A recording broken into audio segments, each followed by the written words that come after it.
बिस्मिल्लाहिर्रहमानिर्रहीम। आज हमारा 13th लेक्चर है। इससे पहले कि हम फर्दर स्टार्ट करें अपने लेक्चर को, जिनके क्वेश्चंस हैं ख़ास तौर पे अभी हबीबुर रहमान आप कह रहे थे कि आपके यानी कोडिंग ऊपर से गुजर रही है या आई थिंक बैठ नहीं रही।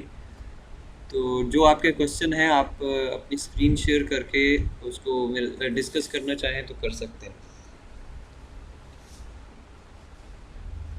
हबीबुर रहमान आवाज़ आ रही है?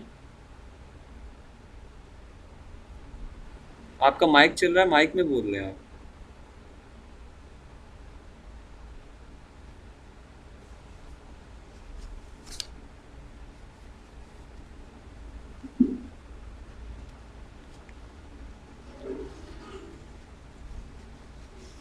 अच्छा जी, क्वेश्चन नहीं है आपका कोई?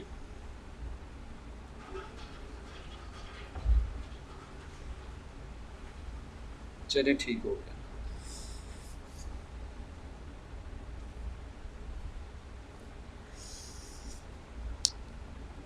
और किसी का कोई क्वेश्चन तो नहीं है?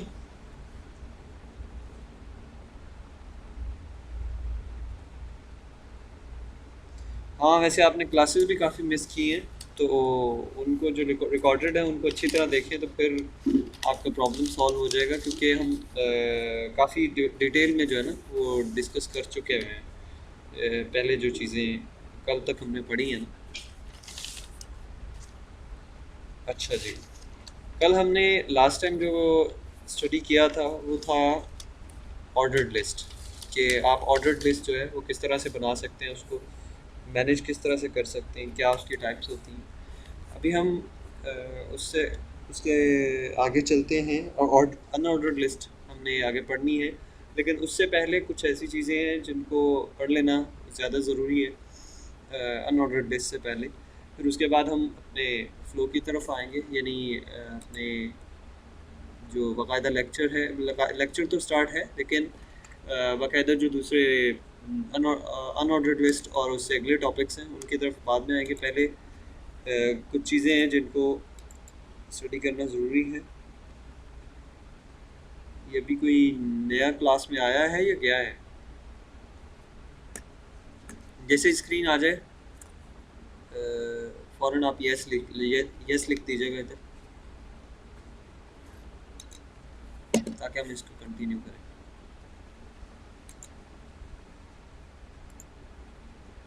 ठीक है।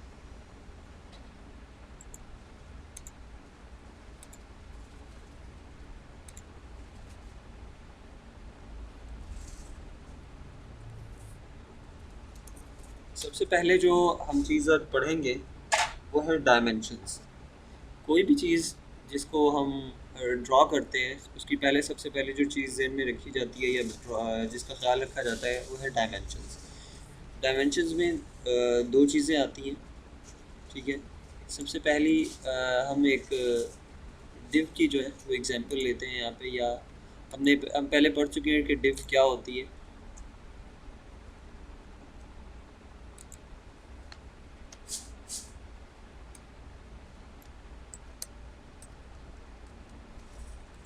जी, डिव ये होती है कि किसी भी यानी एरिया ऑफ कोड, यानी एरिया ऑफ वेब पेज को या किसी भी सेक्शन ऑफ वेब पेज को आपने मैनेज करना हो या अरेंज करना हो, तो उस अरेंजमेंट के लिए जो चीज़ यानी सेक्शनिंग के लिए यूज़ होती है उसको हम बोलते हैं डिवीज़न, या फिर शॉर्ट फॉर्म में उसको डिव बोलते हैं। तो मैं यहाँ पे एक डिव लगाऊंगा।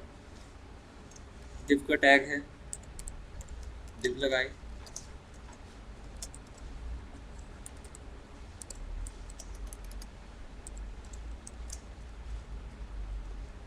डिव को मैंने एक क्लास दे दी।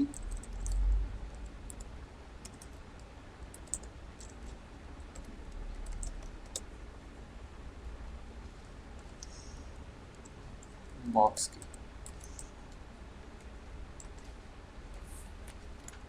इस बॉक्स को मैं अपनी जो सी एस एस है उसके अंदर सी एस एस की फ़ाइल के अंदर कॉल करूँगा।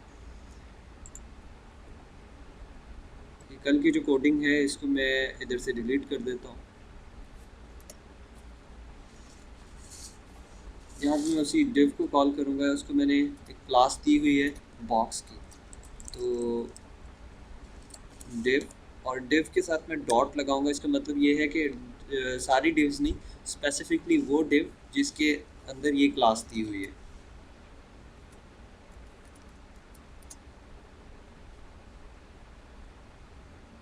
बाकियों के पास भी आवाज़ रुक रही है या जस्ट हबीबुर रहमान के पास आवाज़ रुक रही है?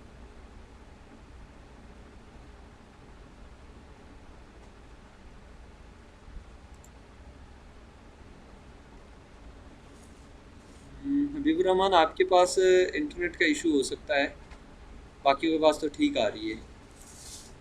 अच्छा, अब मैंने ये एक div ली, div के अंदर एक क्लास लगाई बॉक्स।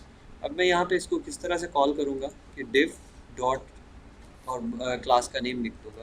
मैंने बॉक्स दे दिया। इसका मतलब ये है कि ऐसी div जिसके अंदर ये क्लास लगी हुई है। इसको सिंपल मैं div को ख़त्म करके जस्ट डॉट बॉक्स भी लगाऊंगा तो भी काम करेगी, लेकिन ये एक बेस्ट प्रैक्टिस है। इस तरीके से हमें यानी हमें भी आसानी होती है कि ये क्लास हमने कहाँ पे लगाई हुई है, यहीं से हमें CSS का कोड देख के ही पता चल जाता है। ठीक है, यहाँ पे मैंने पैरेंथेसिस के अंदर आऊँगा। पैरेंथेसिस के अंदर मैंने सबसे पहले इसका बैकग्राउंड दिया, बैकग्राउंड डैश कलर, और बैकग्राउंड कलर मैंने इसको ग्रीन दे दिया। उसके बाद अब हम आते हैं डायमेंशंस की तरफ। मैंने इसको वैसे बैकग्राउंड कलर ग्रीन दे दिया है।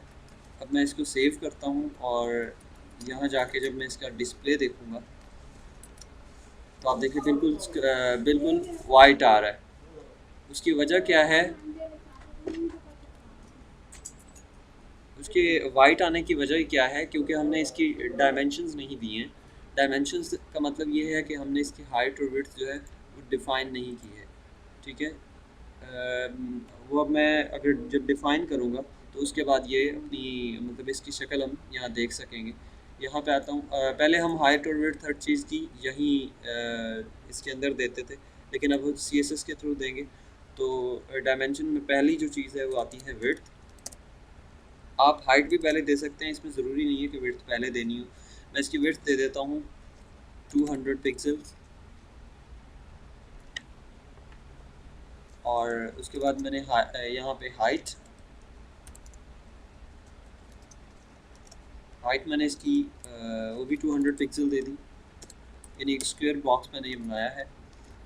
अब मैं यहाँ आता हूँ तो ये आप देख रहे हैं एक बॉक्स हमें ड्रॉ, यानी इसने यहाँ पे एक बॉक्स ड्रॉ कर दिया है। लेकिन यानी यहाँ से हमें पता चलता है कि जितनी भी हमारे पास यानी इस तरह के सेक्शनिंग एलिमेंट हैं, उनको अगर हमने शो करवाना है या उनकी यहाँ पे डिस्प्ले हम देखना चाहते हैं, तो उसके लिए उसकी डायमेंशन देना ज़रूरी है। ठीक है, उसके बाद यहाँ आते और कौन कौन से सेक्शनिंग एलिमेंट हैं जिनको डायमेंशन की यानी देना ज़रूरी होता है। जैसे मैं हेडर एरिया यानी हेडर को डायमेंशन दिए बगैर यहाँ पे मेंशन नहीं कर सकता। ठीक है, मैं यहाँ पे हेडर, आपको पता है कि जो हेडर सेक्शन होता है वेबसाइट का, वो बनाने के लिए यूज़ होता है। डिव की जगह पे मैंने हेडर लगा दिया,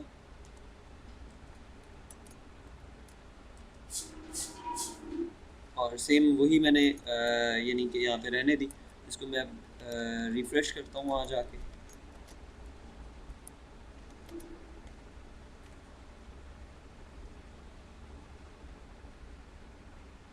सॉरी, ये देखिए यहाँ पे मैंने div डॉट बॉक्स लिखा हुआ है। इसका मतलब है ये div के अंदर अप्लाई हो, लेकिन मैं यहाँ हेडर जाके लगाता हूँ। हेडर डॉट बॉक्स से भी काम करेगा ये। ठीक है, लेकिन अगर मैं ये, क्योंकि वेबसाइट के अंदर एक ही हेडर होता है, इसको अगर क्लास ना भी दें तो यानी एक से ज़्यादा हेडर नहीं होते, इसलिए इसको अगर मैं क्लास यहाँ से ख़त्म भी कर देता हूँ तो भी ये काम करेगा। ठीक है, अगर एक ही div है तो div के ऊपर भी आप इसको अप्लाई कर सकते हैं। ये आप देख रहे हैं, तो जस्ट मैंने हेडर के ऊपर ये, यानी आपने सेक्शनिंग एलिमेंट हमने पढ़े थे HTML के अंदर, तो जितने भी सेक्शनिंग एलिमेंट हैं उनको आप बगैर विड्थ और हाइट के उनका डिस्प्ले नहीं देख सकते हैं। ठीक है, उसके बाद आते हैं एक यानी जब हम चूँकि CSS3 पढ़ रहे हैं, तो CSS3 में बैकग्राउंड देने का एक और तरीका CSS3 ने इंट्रोड्यूस कराया है। आप मैं यहाँ फ़ोटोशॉप ओपन करता हूँ। ये जस्ट एग्जांपल के लिए कर रहा हूँ, आपको फ़ोटोशॉप जिनको नहीं आता उनको परेशान होने की ज़रूरत नहीं है कि फ़ोटोशॉप तो जी ज़रूरी है, नहीं, जस्ट एग्जांपल के लिए कर रहा हूँ, ठीक है। ये ओपन कर रहा हूँ इसमें आपको एक चीज़ दिखाने के लिए।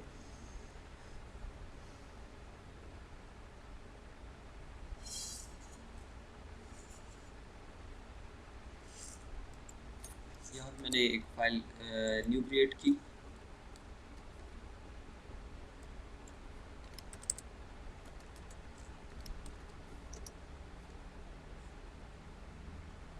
अभी आप वाइट देख रहे हैं, इसका मैं कोई और कलर करना चाहता हूँ, ठीक है, तो मैं वो भी कर सकता हूँ।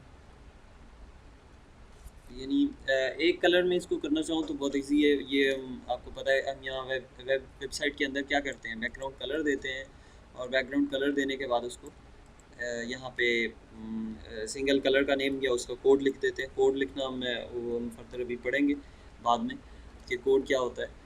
अच्छा, मैं ये चाहता हूँ कि यहाँ पे कुछ ग्रेडियंट आए। ग्रेडियंट क्या होता है, एक से ज़्यादा कलर्स का मिक्सअप यानी मिक्सचर होता है। जिस तरह से ये आप बॉक्सेस देख रहे हैं, मैं चाहता हूँ कि इस तरह का,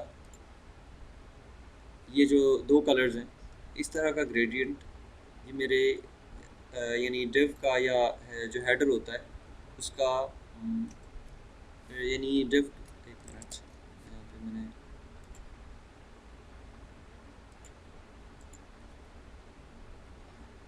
मैं ये चाहता हूँ कि मेरा जो ये एलिमेंट है, यानी डिव भी हो सकती है, हेडर भी हो सकता है, फुटर भी, इसका जो बैकग्राउंड है वो इस तरह से दो या दो से ज़्यादा कलर्स का, यानी ज़्यादा कलर लगाना चाहता हूँ उसको मैं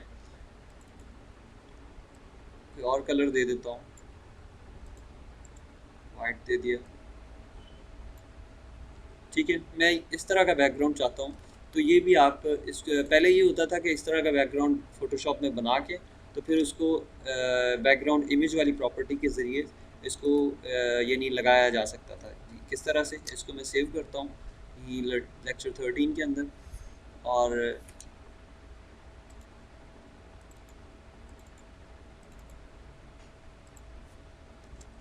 BG मैंने लिख दिया इसका नेम यानी बैकग्राउंड, और यहाँ से मैंने इसको JPG फाइल के अंदर सेव किया। अब मैं ये इस तरह का बैकग्राउंड चाहता हूँ तो CSS2 में और उससे पहले ये होता था कि बैकग्राउंड इमेज यानी कलर की बजाय बैकग्राउंड इमेज, और यहाँ पे आके URL,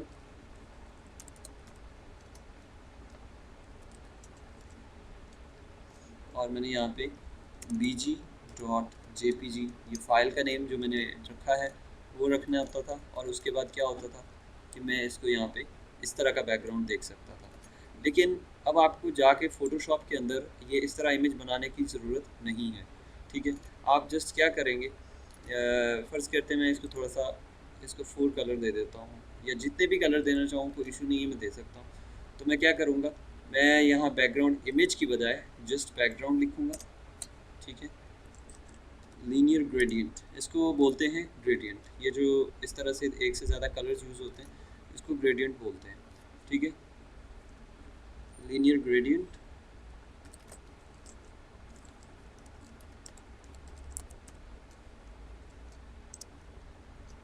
और उसके बाद यहाँ आगे ब्रैकेट, और उसमें मैं सबसे पहले डायमेंशन यानी इसकी डायरेक्शन दूंगा। डायरेक्शन में इसकी यानी ये देना चाहता हूँ कि top top right to top bottom left, यानी कि ये यानी टॉप राइट कॉर्नर है और यहाँ से बॉटम लेफ़्ट की तरफ ये इसकी डायरेक्शन है। तो मैं टू लिखूँगा, to top sorry to bottom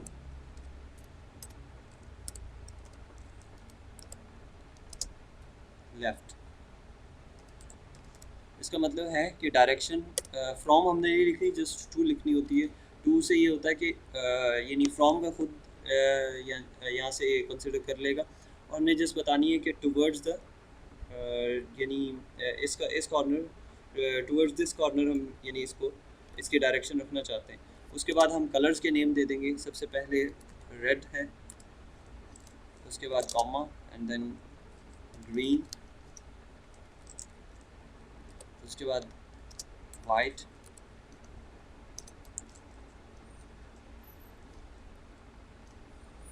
उसके बाद आप ये ब्रैकेट क्लोज करेंगे और इसको यहाँ पे इसका डिस्प्ले देखते हैं।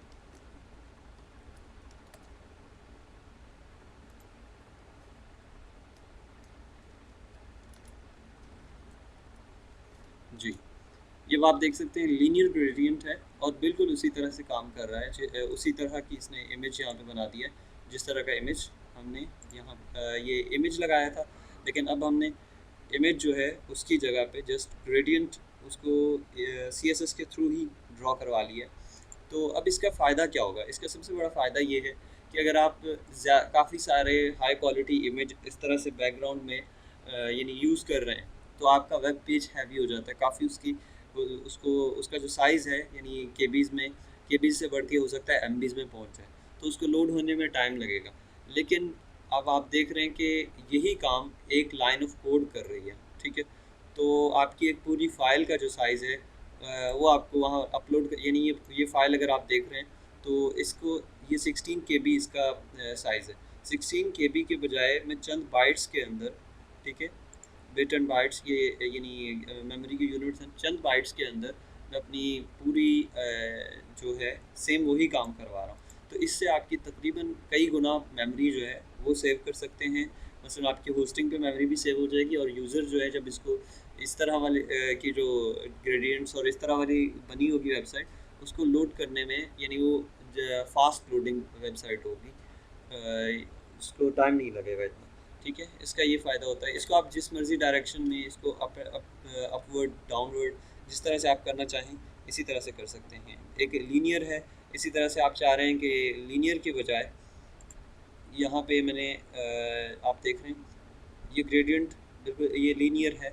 मतलब लीनियर का मतलब होता है स्ट्रेट लाइन में, ठीक है? ये स्ट्रेट लाइन में इस तरह से कलर्स अरेंज हो रहे हैं। मैं चाहता हूँ नहीं इस तरह से हो। इस तरह का फ़ायदा ये होगा, इसको मैं यहाँ ड्रॉ करता हूँ तो आप देखेंगे कि उसने रेड को बीच में रख दिया है, उसके बाद ग्रीन और फिर वाइट। इस तरह का मैं अगर चाह रहा हूँ तो क्या करूँगा, यहाँ लीनियर के बजाय इसको रेडियल बोलते हैं। ये रेडियल ग्रेडियंट है, इसको मैंने सेव किया और इधर जाके अब मैं इसका डिस्प्ले देखता हूँ।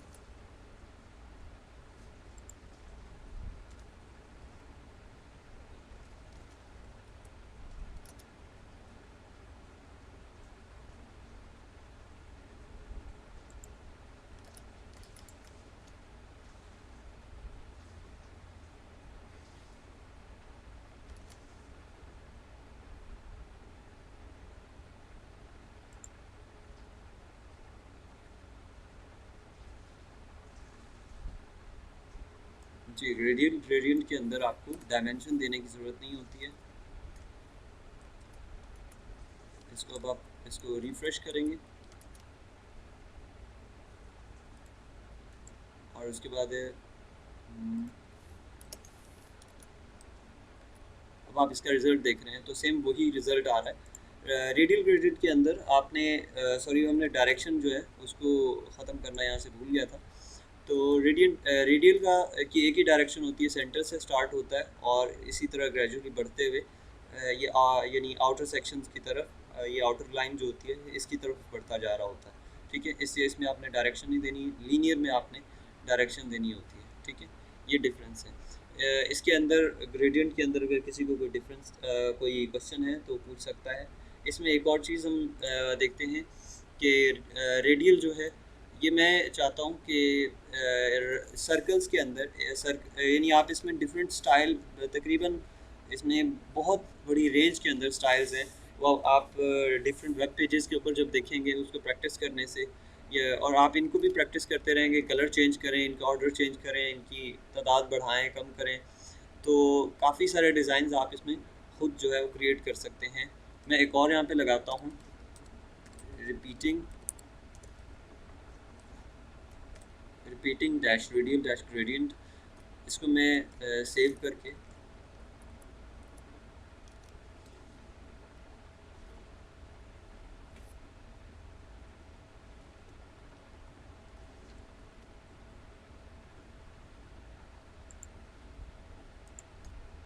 इसके अंदर मैंने किया तो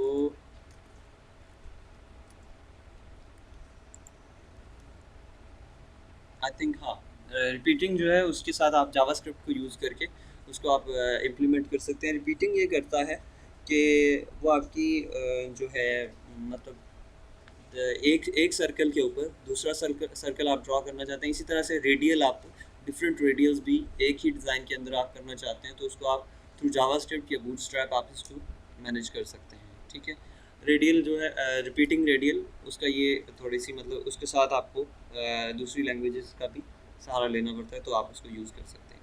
तो ये इसमें किसी को कोई क्वेश्चन है यानी ग्रेडियंट के अंदर?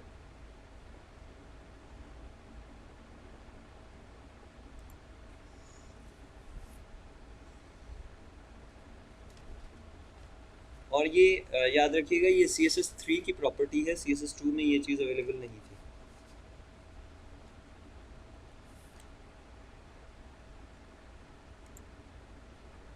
और जब आप इसको यूज़ करेंगे CSS यानी CSS3 की प्रॉपर्टीज़, अब आप इसका मैं रिज़ल्ट सेम यही कॉपी करता हूँ और इसको मैं इंटरनेट एक्सप्लोरर के अंदर ओपन करता हूँ।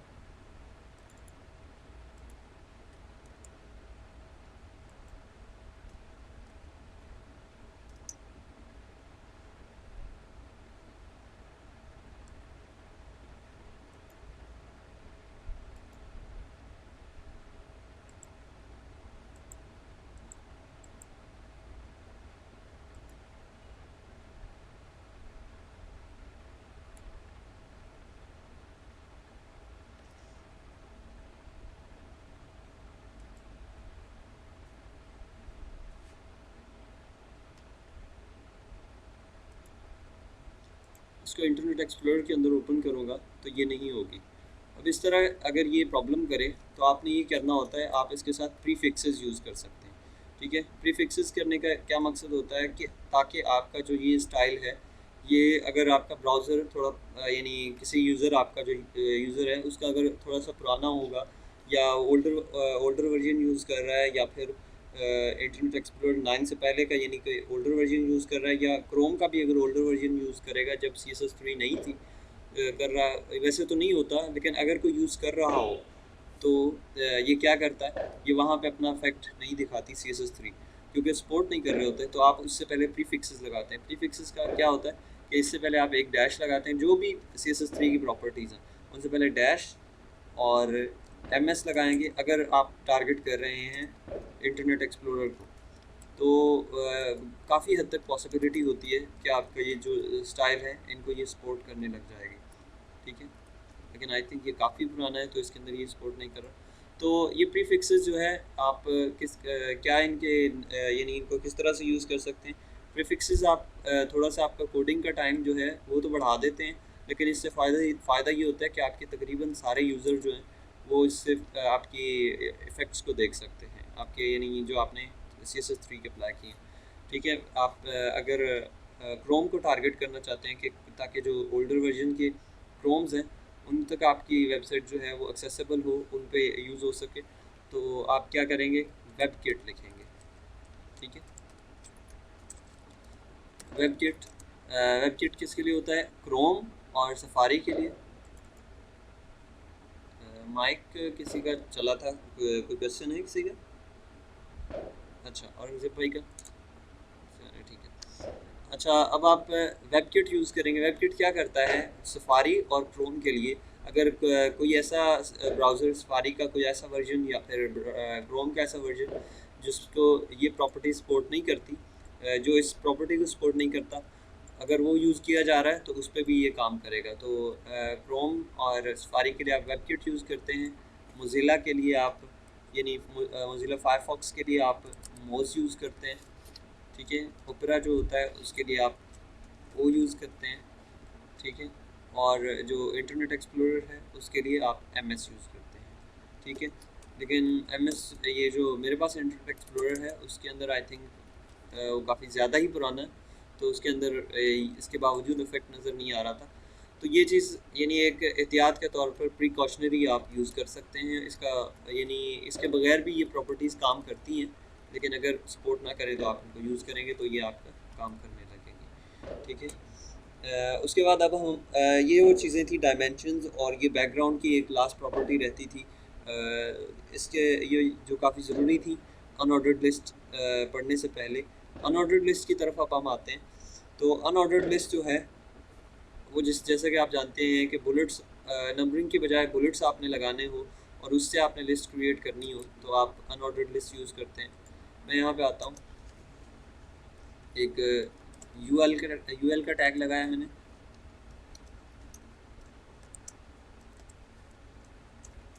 यहाँ पे यूएल का टैग क्लोज, और उसके बाद इसके अंदर मैं एलाइज लगाऊंगा।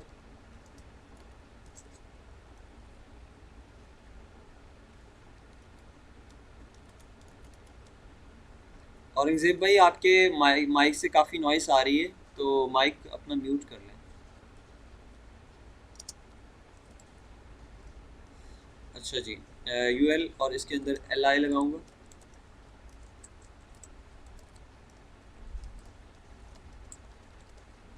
यहाँ पे मैंने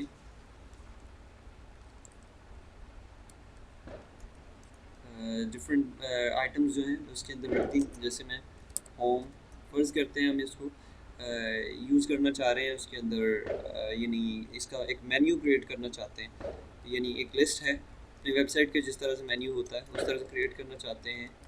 तो मैंने ये 4 इस तरह से लिस्ट बना ली।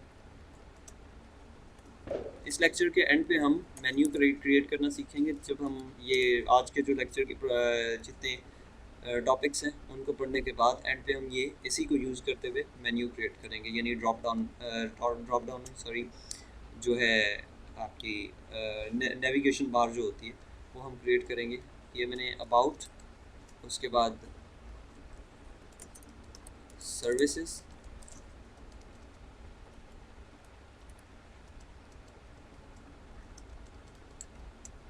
यहाँ पे कोर्सेज, और एंड पे मैंने कॉन्टैक्ट अस बना दिया।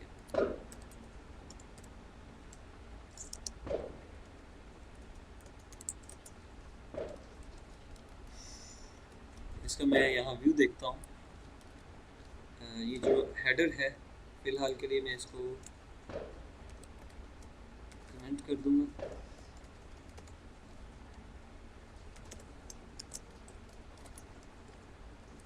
अब आप देखें तो ये चीज़ क्या है, ये हमारे पास डिस्क इसको बोलते हैं।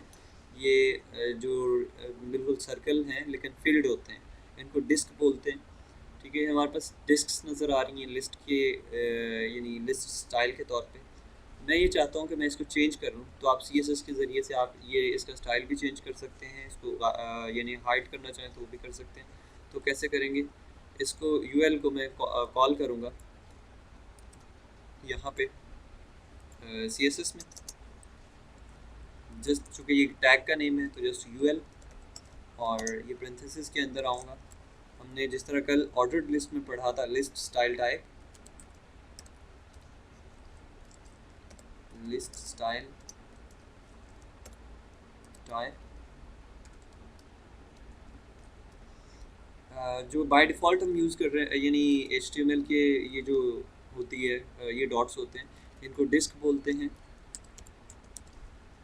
इसको मैंने डिस्क लगाया है, तो आप यहाँ पे देखेंगे कोई फ़र्क नहीं पड़ रहा। ठीक है, अगर मैं ये चाहता हूँ कि जस्ट ये इसी तरह से इसी साइज़ में इतने ही आए लेकिन इनके ये जस्ट सर्कल्स नज़र आए, तो यहाँ मैं डिस्क की जगह पे सर्कल कर दूँगा, और यानी वैल्यू इसकी सर्कल करूँगा, तो ये आप देख सकते हैं ये अब डिस्क को रिप्लेस कर दिया है सर्कल्स के।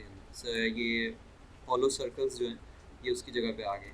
उसके बाद सर्कल के बाद आ जाते हैं जो थर्ड इसकी टाइप होती है, वैल्यू हो सकती है, वो होती है स्क्वायर। इसको मैंने सेव किया, अब ये स्क्वायर बॉक्सेस आ जाएंगे यहाँ पर। ठीक है, ये तो वो हो गए जो बाय डिफ़ॉल्ट इसके CSS के अंदर हैं, जो प्री डिफाइंड स्टाइल्स मौजूद हैं। लेकिन मैं इस तरह से चाहता हूँ कि जैसे वर्ड में ओपन करता हूँ यहाँ पे,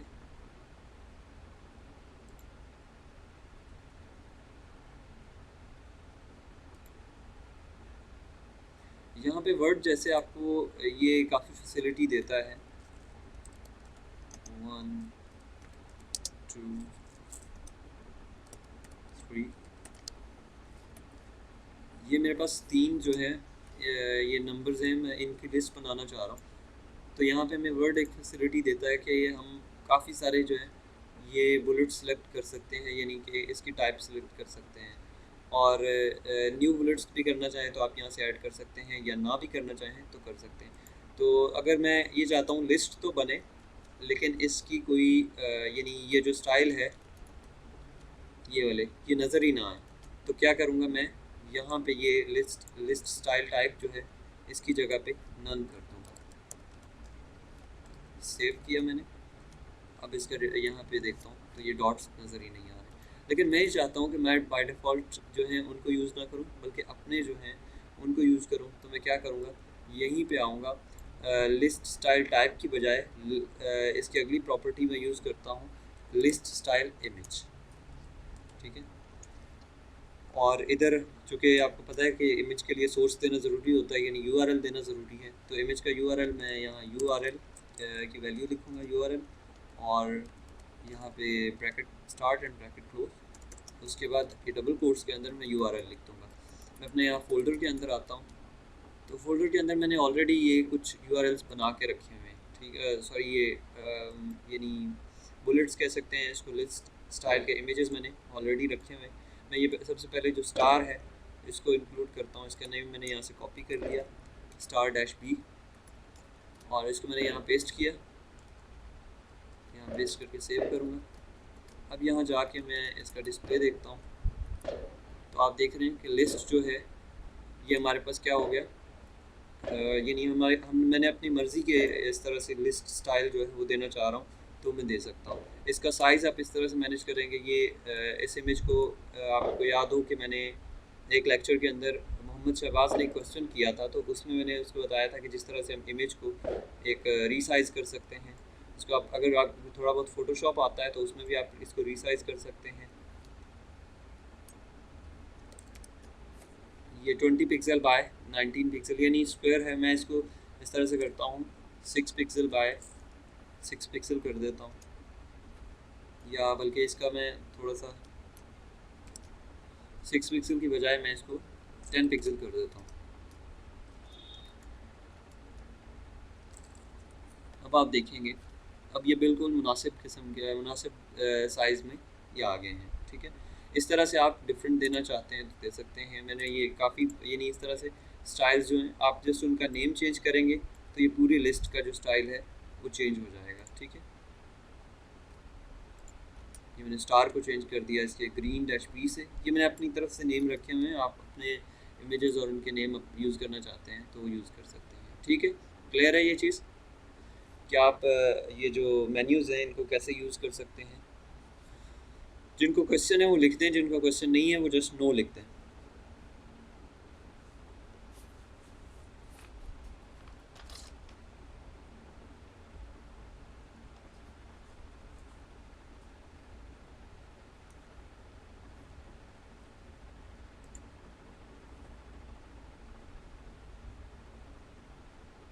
चलें ठीक है। अच्छा जी, ये हमारे पास हो गई एक लिस्ट जो है ये हमने इस तरह से क्रिएट करते हैं। उसके बाद आते हैं हम दोबारा ये अपने हेडर जो है इसको मैं यहाँ से कमेंट्स जो है इससे हटा के लिस्ट के ऊपर कर दूँगा, यानी हमें अभी लिस्ट की ज़रूरत नहीं है। मैं लिस्ट को कमेंट के अंदर कर देता हूँ, और ये हेडर इसको दोबारा हम इस पर थोड़ा सा कुछ प्रॉपर्टीज़ पढ़ते हैं। हेडर की बजाय मैं यहाँ ना थोड़ा सा समझाने के लिए इसको डिव में चेंज कर देता हूँ।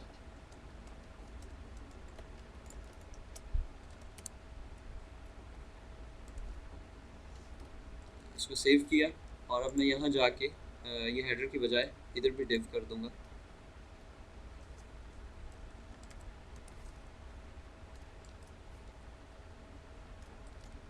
इसका अब यहाँ डिस्प्ले देखते हैं।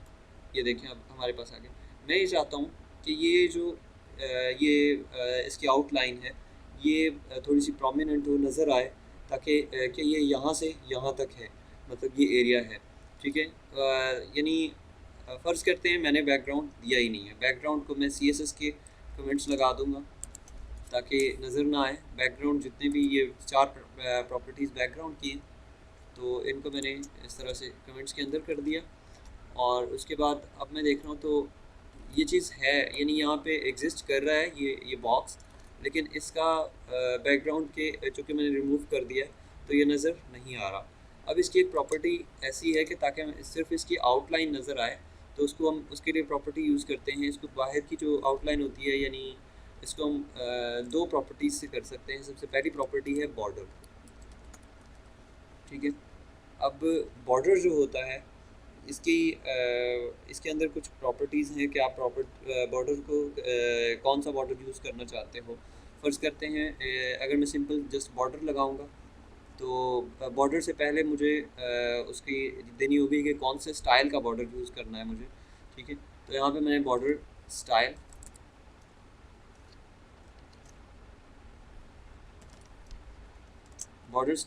मैं यहाँ पे सॉलिड यूज़ करता हूँ। सॉलिड का मतलब ये है कि सिंगल कलर, ठीक है। सॉलिड यूज़ किया, उसके बाद border width,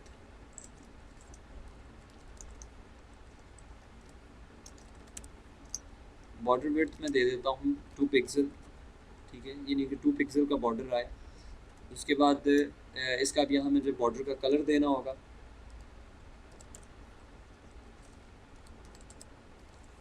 border dash colour, और इसका कलर मैं दे देता हूँ रेड।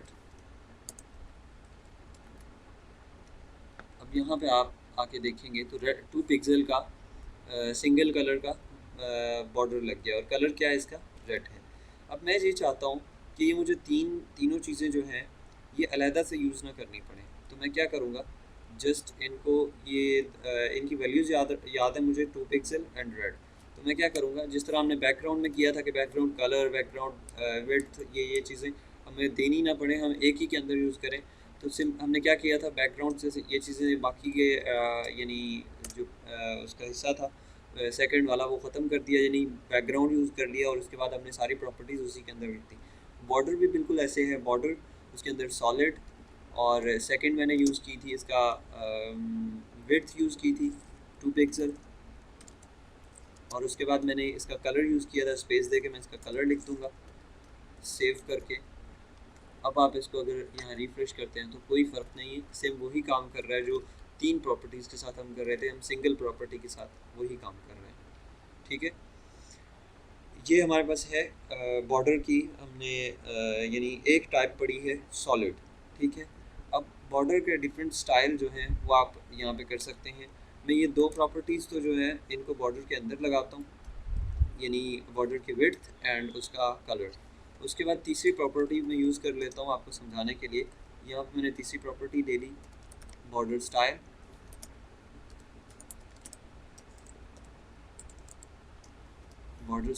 और उसमें मैंने पहले यूज़ किया था सॉलिड यूज़ किया तो क्या है, कैसे आ रहा था, इस तरह से। लेकिन मैं ये चाहता हूँ कि डैश्ड बॉर्डर हो, यानी डैश जिस तरह डैशेज़ हों, ये पूरा कलर इस तरह से नज़र ना आए, डैशेज़ नज़र आए। ये देख रहे हैं आप, पूरी एक लाइन है, यानी लेकिन मैं डैश्ड लाइन देखना चाहता हूँ। जैसा कि यहाँ पे आप अगर कोई एक एक्सेल है,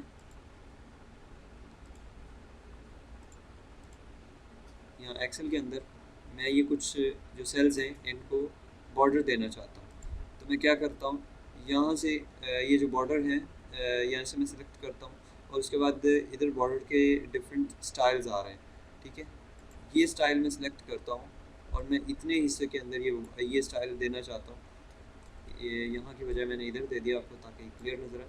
तो इसको हम बोलते हैं डैश्ड बॉर्डर, ठीक है। मैं इस तरह का देना चाह रहा हूँ, तो मैं यहाँ पे HTML यानी CSS के अंदर आऊँगा, और सॉलिड की बजाय बॉर्डर स्टाइल डैश्ड कर दूँगा, डैश्ड।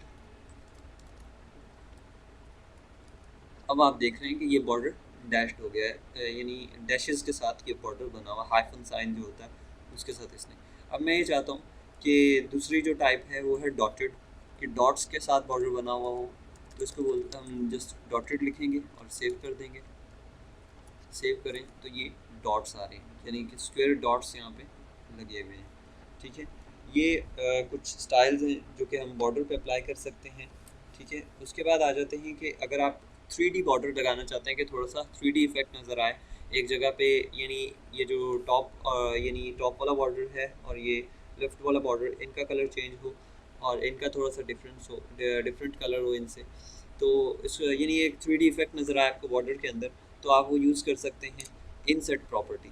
ठीक है, यानी इसकी वैल्यू आप इनसेट यूज़ कर सकते हैं। इनसेट में यूज़ करता हूँ, इसको सेव किया मैंने और यहाँ पे इसको रिफ़्रेश किया, तो आप ये देख रहे हैं कि ये बॉर्डर और ये साइड इसका कलर डिफरेंट है, इसका ये कलर डिफरेंट है, थोड़ा सा थ्री डी लुक आ रही है कि बॉर्डर इम्बोस हुआ सा नज़र आ रहा है। अगर मैं चाहता हूँ कि ये जो डार्क साइड है ये नीचे आ जाए और ये लाइट साइड ऊपर आ जाए, तो मैं इन साइड की बजाय इन सेट की बजाय आउट सेट यूज़ करूँगा इसकी जगह पे। ठीक है, आउट सेट ये यूज़ किया तो आप देख रहे हैं ये डार्क साइड नीचे आ गई, लाइट साइड ऊपर आ गई। ठीक है, थोड़ा सा मैं लाइट कलर में यानी दो लाइंस का बॉर्डर यूज़ करना चाहता हूँ, यानी एक लाइन ये बिल्कुल हल्की सी ऊपर आ जाए, एक नीचे आ जाए, तो इसको कहते हैं डबल। ठीक है, तो यहाँ पे मैं जस्ट डबल लिखूँगा, तो रेड कलर के अंदर ही डबल बॉर्डर यूज़ हो जाएगा यहाँ पे। ये आप देख सकते हैं कि दो लाइंस का विड्थ उतनी ही है, यानी बॉर्डर जो है वो उतनी ही विड्थ का है, लेकिन उसका स्टाइल चेंज हो गया है डबल लाइंस के अंदर। ठीक है, अब एक बॉर्डर तो ये है, एक CSS आपको ये भी फैसिलिटी देती है, ये यानी कि आप बॉर्डर के बाहर एक और बॉर्डर, यानी कि दो बॉर्डर्स डिफरेंट कलर के आप यूज़ करना चाहते हैं तो आप इसमें कर सकते हैं। और बॉर्डर के आउटसाइड जो बॉर्डर होता है उसको बोलते हैं आउटलाइन। ठीक है, मैं यहाँ पे उसमें सेम यही प्रॉपर्टीज़ यूज बिल्कुल, यानी जहाँ पे बॉर्डर है वहाँ पे आप यानी आउटलाइन यूज़ करेंगे और सेम वैल्यूज़ भी यही हैं, सारा कुछ यही है, लेकिन वो बॉर्डर आउटसाइड द बॉर्डर है। मैं यहाँ लगाता हूँ आउटलाइन, आउटलाइन मैंने लगाई और इसको भी मैंने इतना ही 2 पिक्सल और कलर मैंने चेंज कर दिया 2 पिक्सल और इसका कलर मैंने येलो कर दिया। और इसकी जो स्टाइल है, अब मुझे यहाँ स्टाइल देने की ज़रूरत नहीं, क्योंकि ये मैंने जस्ट आपको समझाने के लिए लगाया था। अगर मैं डबल अब इसके अंदर भी लिख दूँगा ना, यही रेड के बाद मैं डबल लगा देता हूँ और ये प्रॉपर्टी जो मैंने लगाई थी इसको ख़त्म कर देता हूँ, तो भी ये आप देख सकते हैं कि बिल्कुल इसी तरह से काम करेगा। मैं इसको येलो और सॉलिड कर देता हूँ आउटलाइन जो है, तो आप देख रहे हैं कि बॉर्डर के आउटसाइड भी एक और बॉर्डर में लगा दिया है। अब आप इसकी बॉर्डर जो है इसको आप थोड़ा सा बड़ा कर लें, यानी आप इसको डिफरेंट स्टाइल देने के लिए, डिफरेंट डिज़ाइनिंग करने के लिए ये वाले जो एलिमेंट्स हैं ये यूज़ होते हैं। मैं इसको यानी 2 पिक्सल से बढ़ा के 10 पिक्सल कर देता हूँ। आप जितना भी इसको विड्थ देना चाहें कोई इशू नहीं है, आप दे सकते हैं। इसको 10 पिक्सल कर देता हूँ, इसको सेव करूँगा तो ये आप देख रहे हैं काफ़ी यानी इसकी लुक बेहतर हो गई है पहले से। तो इस तरह से आप इसको अपनी मर्ज़ी से डिफरेंट कलर्स और डिफरेंट स्टाइल्स में यूज़ करना चाहते हैं तो वो कर सकते हैं। ये हमारे पास हो गया आउटलाइन एंड बॉर्डर। ठीक है, उसके बाद मैं अब ये चाहता हूँ कि ये जो मैंने बॉक्स क्रिएट किया है, ठीक है, ये आप देख रहे हैं कि बिल्कुल इसके साथ मिला हुआ है।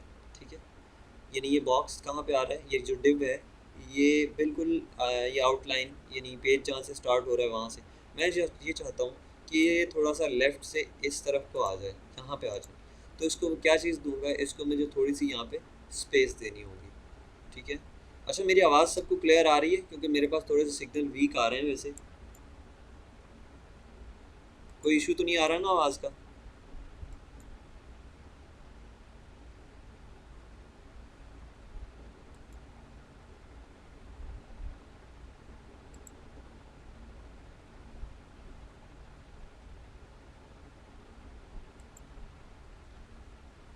अच्छा अच्छा, ठीक है। जैसे ही आवाज़ का कोई इशू आए, क्योंकि मेरा इधर थोड़ा सा सिग्नल काफ़ी वीक आ रहे हैं, तो मुझे बता दीजिएगा या आप मैसेज कर दीजिएगा, मैं कनेक्शन चेंज कर लूँगा, क्योंकि आई थिंक ये कनेक्शन का कुछ थोड़ा बहुत इशू चल रहा है यहाँ पे। ओके, अच्छा जी, ये है ये हमारा, मैं ये चाहता हूँ कि ये बॉक्स थोड़ा सा यहाँ से होके स्टार्ट हो। ठीक है, यानी टॉप पे ऐसे ही रहे लेकिन लेफ़्ट से इस साइड पे आ जाए। तो इसको मुझे थोड़ी यहाँ पे स्पेस देनी होगी बॉर्डर के यानी इसके बॉक्स के आउटसाइड। तो आउटसाइड द बॉक्स या आउटसाइड द एलिमेंट में स्पेस जो देना चाहता हूँ इसको बोलते हैं मार्जिन। ठीक है, तो मैं यहाँ पे क्या करूँगा, यहाँ पे आके मार्जिन इसका कौन सा दूंगा, मैं इसको लेफ़्ट से आगे करना चाहता हूँ तो मैं इसको मार्जिन लेफ़्ट दूंगा। ये भी पिक्सल्स के अंदर ही मैनेज होता है, पिक्सल इसका यूनिट यूज़ होता है। तो यहाँ मैंने मार्जिन और मार्जिन मैंने दे दिया 100 पिक्सल। मैं चाहता हूँ 100 पिक्सल आगे जाके ये स्टार्ट हो। इसको सेव करूँगा। सॉरी, ये मैंने मार्जिन इसको देना था लेफ़्ट, मैं इसको जस्ट लेफ़्ट से इधर करना चाहता हूँ तो इसको मैंने मार्जिन लेफ़्ट दिया। अब से देख रहे हैं तो टॉप से बिल्कुल उसी तरह से नज़र आ रहा है लेकिन लेफ़्ट से इस तरफ हो गया। अगर मैं टॉप से भी इसको करना चाहता हूँ तो सेम इसी को मैं कॉपी करूँगा और ये मार्जिन टॉप लेफ़्ट की बजाय मार्जिन टॉप यूज़ करूँगा।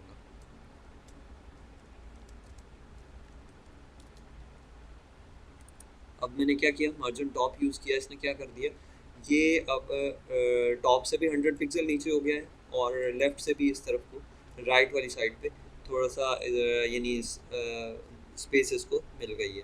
अब अगर आप इसको देखें तो क्या है, ये यहाँ पे आके स्टार्ट हो रहा है। इसको मैं जूम आउट करता हूँ, 100% पे ले जाता हूँ तो ये 100 पिक्सल यहाँ से, 100 पिक्सल यहाँ से, इसको बोलते हैं मार्जिन। ठीक है, अब मैं ये चाहता हूँ कि बाद में जब भी इसको ये किया जाए, इसका मार्जिन को सेट करने की कोशिश की, ये यानी सॉरी, ये मार्जिन तो हमने देख लिया कि मार्जिन टॉप और मार्जिन लेफ़्ट जो होता है। उसके बाद अब इसके जो बाकी दो साइड्स हैं यानी कि राइट और बॉटम, इस पे भी आप मार्जिन दे सकते हैं। वो किस तरह से, अब मैं इसको जितना मार्जिन यहाँ से दूंगा यहाँ पे हमें इसका कोई असर नज़र नहीं आएगा। मार्जिन राइट जितना दूंगा वो असर नज़र नहीं आएगा। जब कोई दूसरी चीज़ इसके करीब इसके साथ हम प्लेस करेंगे तो उसके साथ ये मार्जिन इफ़ेक्ट करेगा या इसके बाद जो चीज़ आएगी उस पर इफ़ेक्ट होगा उसका। ठीक है, कैसे, मैं इसी तरह की एक और डिव, यानी एक ये डिव ले ली मैंने, एक और डिव मैं इसी तरह की क्रिएट कर लेता हूँ यहाँ पे। अब दो डिव्स हैं, इसको मैं सेव किया और यहाँ पे अब आप देखिए तो ये नीचे वाली जो डिव है मैं इसको क्लास दे देता हूँ सेकंड की।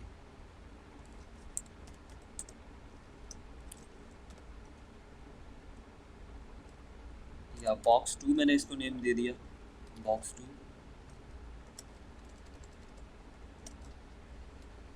ये बॉक्स 2 को सेम सेटिंग्स यही अप्लाई कर देता हूँ जैसी इसके ऊपर है ये वाली, लेकिन थोड़ा सा इसका डिफरेंस रखूँगा।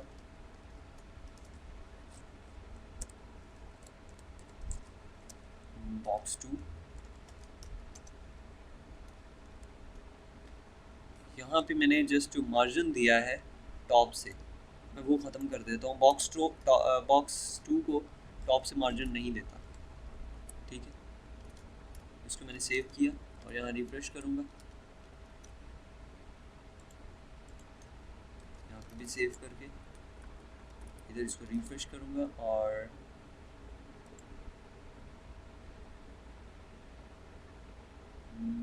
मार्जिन टॉप एंड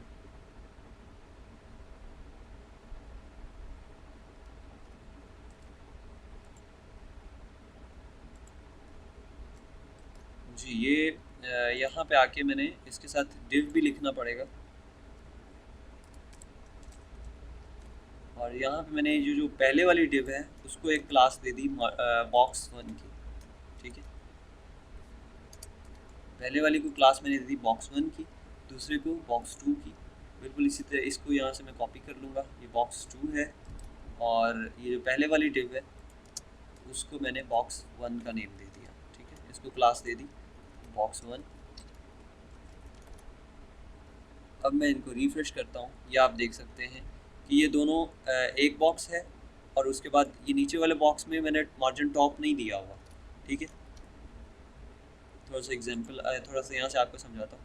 पहला जो बॉक्स है उसमें मैंने मार्जिन लेफ़्ट भी दिया हुआ है कि लेफ़्ट से भी वो इतना ले, दूसरे में भी सेम प्रॉपर्टीज़ और मार्जिन लेफ़्ट भी दिया हुआ है कि मार्जिन इतना इसको मिल जाए यहाँ से, लेकिन फर्स्ट के अंदर मैंने टॉप से मार्जिन इतना दिया हुआ है, ठीक है, यानी 100 पिक्सल का मार्जिन दिया है, लेकिन सेकंड वाले के अंदर मैंने मार्जिन टॉप नहीं दिया, इसीलिए वो बिल्कुल इसके साथ मिल गया। लेकिन अगर मैं इसको टॉप नहीं देता और ये फर्स्ट वाले के अंदर आता हूँ और इसकी मैंने ये प्रॉपर्टी यहाँ से डुप्लिकेट की और मार्जिन टॉप की बजाय मार्जिन बॉटम इसको दे देता हूँ 100 पिक्सल का।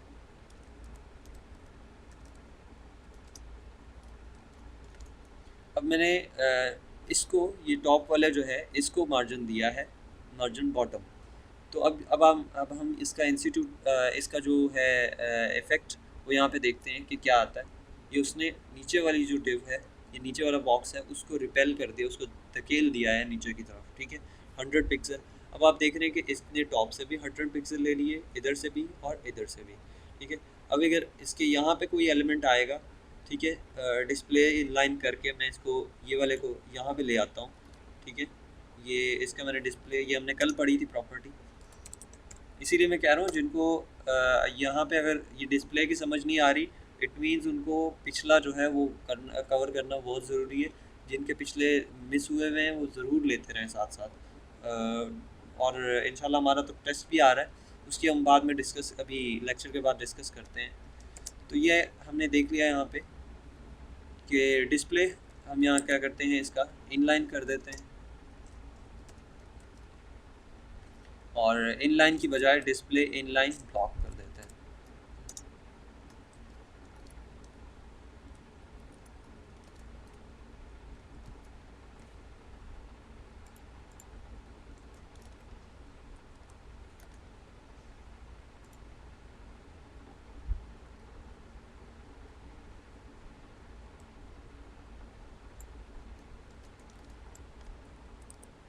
ये सॉरी, हाँ, इसके ऊपर अप्लाई नहीं हो रहा, उसकी वजह ये है कि इसमें फ्लोटिंग हमने नहीं दी है। फ्लोटिंग यानी इसको इस लाइन में लाने के लिए वो भी हम जब पढ़ते हैं दूसरा ड्रॉप डाउन बनानी, तो उसके अंदर वो देखेंगे फ्लोटिंग क्या होती है। अच्छा जी, ये अब कोई भी एलिमेंट जब इसके इक्वल दूसरा आएगा तो क्या होगा। अच्छा, मैंने इसको डिस्प्ले इनलाइन ब्लॉक दे दिया और यही मुझे इसके अंदर भी देना पड़ेगा, कॉपी करके ये जो फर्स्ट डिव है इसके अंदर भी मुझे यही प्रॉपर्टी देनी पड़ेगी, तब ये दोनों जो है ये यहाँ पे आ सकती हैं, ठीक है। अब ये इनकी यहाँ पे यानी कुछ डायमेंशंस का इशू आ रहा है और इसी तरीके से अब आप देख सकते हैं कि इसके अंदर यानी यहाँ पे अगर मैं इसके 100 पिक्सल का राइट मार्जिन दूंगा, यानी मार्जिन राइट में यहाँ देता हूँ, तो ये इसको मैंने मार्जिन लेफ़्ट नहीं दिया, इसको राइट दूंगा तो भी ये इसको आगे धकेल देगा, ठीक है, जिस तरह इसने मार्जिन टॉप से किया, ठीक है। उसी तरह से मैं यहाँ पे आता हूँ, इसको मैंने चौथा मार्जिन जो है मार्जिन बॉटम दिया था और उसके बाद मैंने चौथा मार्जिन इसको मार्जिन राइट दे देता हूँ।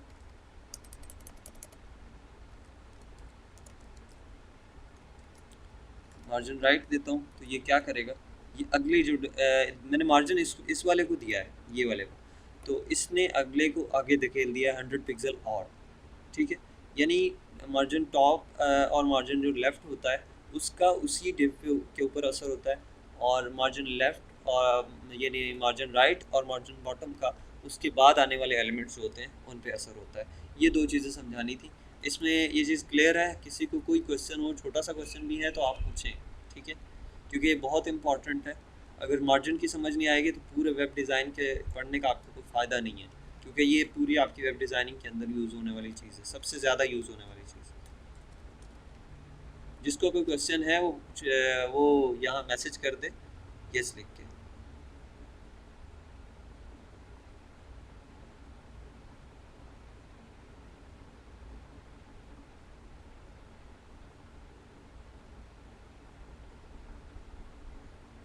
उबैद और हबीब, आपका कोई क्वेश्चन है?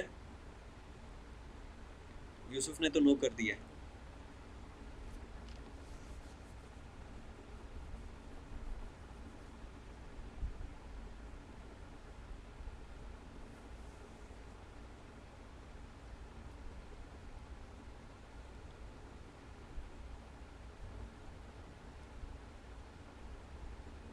अच्छा जी, ठीक है। ये हमने मार्जिन्स देख लिए। मार्जिन से आगे हम जो चीज़ एक और बिल्कुल इससे मिलती जुलती है, जिसका आप कह सकते हैं कि बिल्कुल मार्जिन की तरह काम करती है। मैं ये करता हूँ इस डिव के अंदर आके, ठीक है, इस डिव के अंदर आके मैं एक पैराग्राफ लिखता हूँ।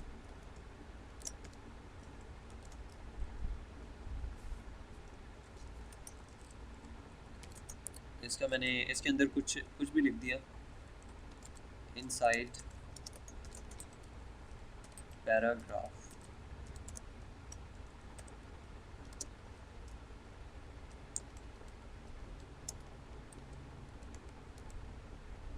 ये मैंने कुछ एक छोटा सा पैराग्राफ लिख दिया, और इसका अब मैं डिस्प्ले यहाँ इसको मैंने सेव करता हूँ, और यहाँ मैंने डिस्प्ले देखा तो क्या कर रहा है ये, इसके अंदर मैंने इसके अंदर लिखा है, तो इसने बिल्कुल इसके साथ से शुरू किया।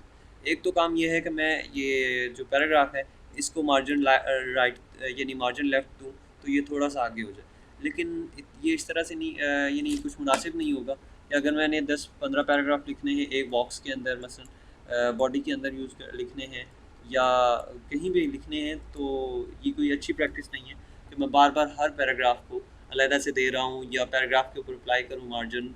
तो उससे बेहतर ये है कि जितनी भी चीज़ें इसके अंदर हों, इसके अंदर यानी रखी जाए इस बॉक्स के अंदर, वो सारी एक ख़ास ऑर्डर के तहत उनको इक्वल मार्जिन मिलता रहे। तो यानी किसी भी चीज़ का जो इनसाइड आउटसाइड मार्जिन होता है, आउटसाइड स्पेस होती है, उसको हम मार्जिन बोलते हैं। और किसी भी यानी एलिमेंट के इनसाइड मार्जिन जो स्पेस छोड़ता है वो अपने एलिमेंट्स के लिए, उसको कहते हैं पैडिंग। ठीक है, अब यहाँ हम देखते हैं कि पैडिंग काम कैसे करती है। ठीक है, बिल्कुल इसी तरह से यहाँ पे मैं आऊँगा, ये बॉक्स वन जो है उसके अंदर मैं एक यानी प्रॉपर्टी यूज़ करता हूँ, पैडिंग।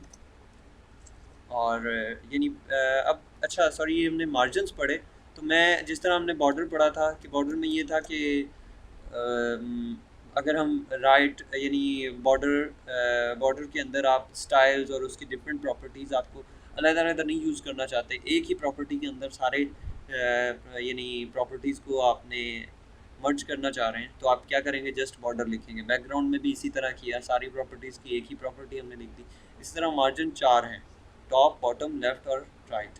अगर आप चाहते हैं कि चारों मार्जिन एक ही यानी प्रॉपर्टी के अंदर आप लिख सकें, तो आप क्या करेंगे, जस्ट मार्जिन लिखेंगे और उसके आगे सेमीकोलन, और उसके बाद टॉप लेफ़्ट और बॉटम राइट। ये इस यानी इस तरतीब से आप इसको लिख देंगे। मैं इसको अब टॉप से जो मार्जिन देना है वो पहले लिखूँगा, फिर लेफ़्ट से, फिर बॉटम से और फिर राइट से, या यानी इसी तरह से स्पेसेस देके मैं चाहता हूँ कि इसको 50 पिक्सल टॉप से मिले, स्पेस दूंगा। उसके बाद 20 पिक्सल राइट से, और लेफ़्ट से यानी 20 पिक्सल लेफ़्ट से, और उसके बाद बॉटम से मैं फिर 50 पिक्सल कह रहा हूँ, चाह रहा हूँ कि यानी इसको मिल जाए 50 की बजाय चले 40 कर लेते हैं, इसको 40 पिक्सल। और राइट से इसको, राइट पे जो मार्जिन हो वो आप इसका 30 पिक्सल कर दें।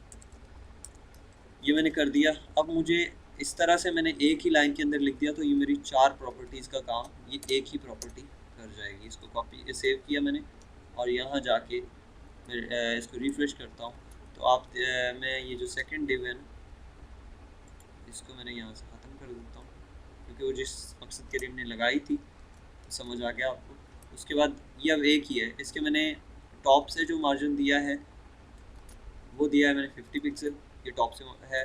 इसके लेफ़्ट से दिया है 20 पिक्सल, ये लेफ़्ट वाला लेफ़्ट का मार्जिन है। इसके राइट और बॉटम का जो है ये सॉरी बॉटम और राइट का जो मार्जिन है, ये अगली को डिव होगी तो उससे आप देख सकते हैं। ठीक है, तो ये एक प्रॉपर्टी है जिसके ज़रिए से आप सारे मार्जिन यूज़ कर सकते हैं। अब इनसाइड स्पेस देने के लिए, यानी मैं ये चाहता हूँ कि इसके अंदर जितनी भी चीज़ें आएँ, यानी जितने भी एलिमेंट्स मैं लगाऊँ, चाहे कोई इमेज हो, चाहे वो कोई कुछ भी हो, वो उसको बाय डिफ़ॉल्ट मार्जिन जो है, यानी उसको जो बाय डिफ़ॉल्ट स्पेस मिल जाए 10 पिक्सल की लेफ़्ट से। ठीक है, उसकी जितनी भी चीज़ें हैं उनको लेफ़्ट से स्पेस 5 पिक्सल की या 10 पिक्सल की मिल जाए। तो उसके लिए मैं पैडिंग यूज़ करूँगा, पैडिंग डैश लेफ्ट, और यहाँ पे मैंने 10 पिक्सल लिख दिया। और एक चीज़ याद रखें, जितने पिक्सल आपने पैडिंग देनी है उतनी यानी अगर आप वो लेफ़्ट या राइट से दे रहे हैं, यानी ये जो दोनों साइड्स हैं वर्टिकल साइड्स, इनसे आप पैडिंग देंगे तो आपने इसकी वो विड्थ में से उतने पिक्सल कम कर लेने हैं। मैंने 10 पिक्सल लेफ़्ट से दी, ठीक है ना, तो मैं यहाँ से इसकी विड्थ में से उतने पिक्सल कम कर लूँगा। बट मैं फ़िलहाल देखता हूँ कि मुझे ये 200 पिक्सल का चाहिए, लेकिन मैंने 10 पिक्सल पैडिंग भी दे दी, तो इसकी टोटल विड्थ 200 प्लस 10 पिक्सल यानी 210 पिक्सल टोटल इसकी विड्थ बन जाएगी। मैं इसको सेव करके देखता हूँ। आप देख रहे हैं, आप इसको मार्जिन तो अंदर से इसने अपने एलिमेंट्स को दे दिया, यानी चाइल्ड एलिमेंट्स को दे दिया, लेकिन इसकी विड्थ भी बढ़ गई है। इसकी 200 करने के लिए क्या करना होगा, इसकी जो डिफ़ॉल्ट विड्थ है उसको 190 करना होगा, ठीक है, 190 पिक्सल, और इसको सेव करके अब आप देखें तो अब बिल्कुल ये इक्वल है। इसी तरह से मैं इसको जो यानी पैडिंग ये लेफ़्ट है, ये एक इसको मैं पैडिंग राइट भी दे देता हूँ, यानी इसके अंदर के एलिमेंट्स को राइट से भी जो है वो मिल जाए, स्पेस मिल जाए। तो ये पैडिंग राइट दे दी मैंने, यहाँ से वो भी 10 पिक्सल दे दी मैंने। अब आप इसने पिक्सल ये पैडिंग दी है तो साथ ही इसकी विड्थ भी बढ़ गई है, तो 10 पिक्सल और मैंने इसकी विड्थ में पैडिंग दी है, तो इसके और 190 से 180 कर दूंगा, और इसको मैंने सेव किया तो अब दोबारा ये टोटल इस तरह से हो गया, ठीक है। चूँकि ये वर्ड ये जो पैराग्राफ है ये इसका यहाँ पूरा नहीं आ रहा था, तो इसलिए इसने नीचे कर दिया, पूरा वर्ड ही नीचे कर दिया। अच्छा जी, उसके बाद अब मुझे टॉप और बॉटम से देनी है 10 पिक्सल, तो मैं इसको भी 200 से कम करके 180 कर दूंगा, और यहाँ से इन्हीं को मैंने डुप्लीकेट किया, तो एक को मैं पैडिंग टॉप बना देता हूँ, और इसको मैं पैडिंग बॉटम बना देता हूँ।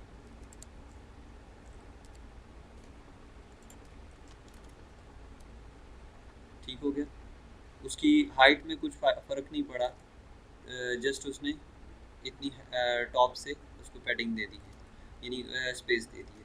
इसको भी अगर मैं यूज़ करना चाह रहा हूँ एक ही के अंदर, तो मैं एक प्रॉपर्टी यूज़ करूँगा यहाँ पे पैडिंग की, और उसके अंदर टॉप लेफ़्ट बॉटम राइट, ये वाली ऑर्डर के साथ मैं इन सब को लिख दूँगा। तो मैंने हर तरफ से 10 ही दी है, तो 10 px 10 px, और फ़र्ज़ करते हैं मैं टॉप लेफ़्ट बॉटम भी 10 ही देता हूँ, और उसके बाद जो राइट है वो मैं ज़्यादा देना चाह रहा हूँ, 30 पिक्सल देना चाहता हूँ। तो आप देखिए कि विड्थ में आपने कितनी एडिशन किया, विड्थ में आप 200 चाह रहे हैं, लेकिन आपने एडिशन 40 का कर दिया, तो आपको 180 से 160 करना होगा, 10 और माइनस करने होंगे, यानी 20 जो है नंबर्स इसमें से और माइनस करने होंगे, तो क्या होगा, तो ये मार्जिन पूरा हो जाएगा। अच्छा जी, अब मैं इसको सेव करता हूँ। ये वाली अब प्रॉपर्टीज़ की मुझे ज़रूरत नहीं है, इनको मैं डिलीट कर दूँगा यहाँ से सेव करके। इसका अब आप डिस्प्ले देखें तो ये अब इस तरह से आ गया है, ठीक हो गया। किसी को कोई क्वेश्चन है मार्जिन या पैडिंग के अंदर तो वो पूछ सकता है, फिर हम आगे चलते हैं।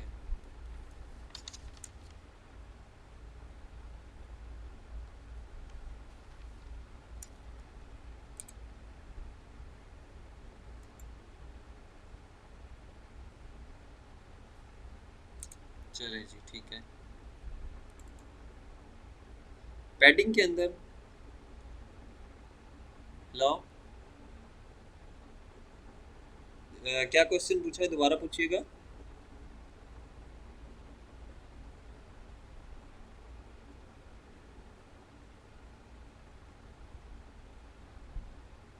जी जी, क्वेश्चन आपका ये है कि जी जब हम पैडिंग देते हैं तो जितनी पैडिंग दें उतने पिक्सल हम, अगर हमने लेफ़्ट या राइट से पैडिंग दी है तो विड्थ में से कम क्यों करते हैं, अगर हमने टॉप या बॉटम से पैडिंग दी है तो उतने पिक्सल हम यानी जो है वो हाइट में से कम क्यों करते हैं।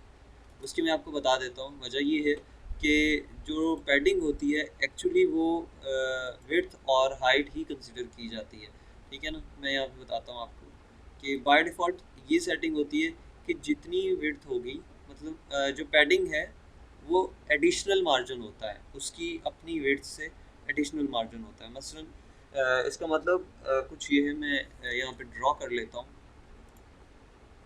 पेंट के अंदर आता हूँ। यहाँ पे मैंने एक शेप ड्रॉ की,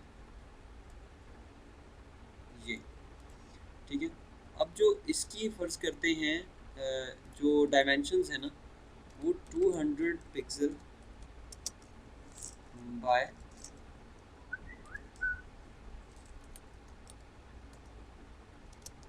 200 पिक्सल है, ठीक है। अब 200 बाय 200 इसकी अपनी जो है वो डायमेंशन है।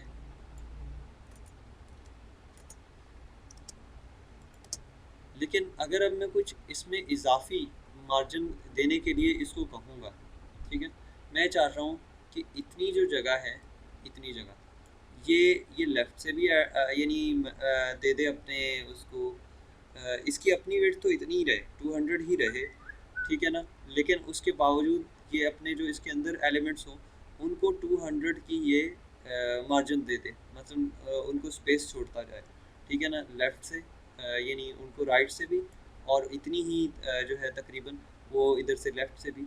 तो ये क्या करेगा, ये एक्सपैंड हो जाएगा, ठीक है। मैं आपको बताता हूँ किस क्या करेगा ये, कि ये मैंने इसको समझने मैंने ना 20 पिक्सल कर दिया, ये 20 पिक्सल है।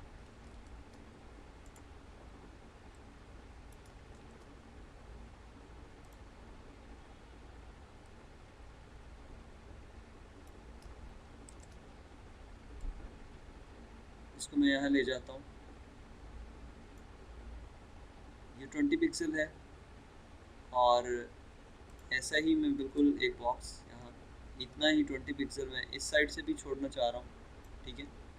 तो अब ये क्या, अब विड्थ जो पैडिंग है वो इस तरह से नहीं होगी कि इसके अंदर जाके वो चीज़ को स्क्वीज़ कर दे, दबा दे अंदर, जो इसके अंदर कंटेंट लिखा हुआ है, ठीक है ना। इसके यहाँ पे जो कंटेंट मौजूद था वो इसको स्क्वीज़ नहीं करेगा, ठीक है ना। वो क्या करेगा, वो ये जो यानी पैडिंग है वो इसकी मार्जिन में इजाफे का बायस बन जाएगी। क्या करेगी ये, मैं इसको ये करता हूँ, ये हम सोच रहे हैं कि इस तरह से होगा, ये अंदर से पैडिंग इतनी इतनी छोड़ता जाएगा और चीज़ अंदर दब के यानी पूरी आ जाएगी। उस चीज़ का साइज़ इतना है कि वो 200 पिक्सल में ही पूरी आती है, ठीक है ना, 200 बाय 200 में पूरी आती है। तो ये हम जो उसको इजाफी मार्जिन देना चाह रहे हैं, ये इसकी जो एक्सटर्नल वॉल्स होती हैं, एक्सटर्नल ये बाहर की दीवारें जो हैं, ये इनको बाहर यानी अपनी दीवारों को बाहर यानी बाहर की तरफ धकेल देता है, ठीक है ना।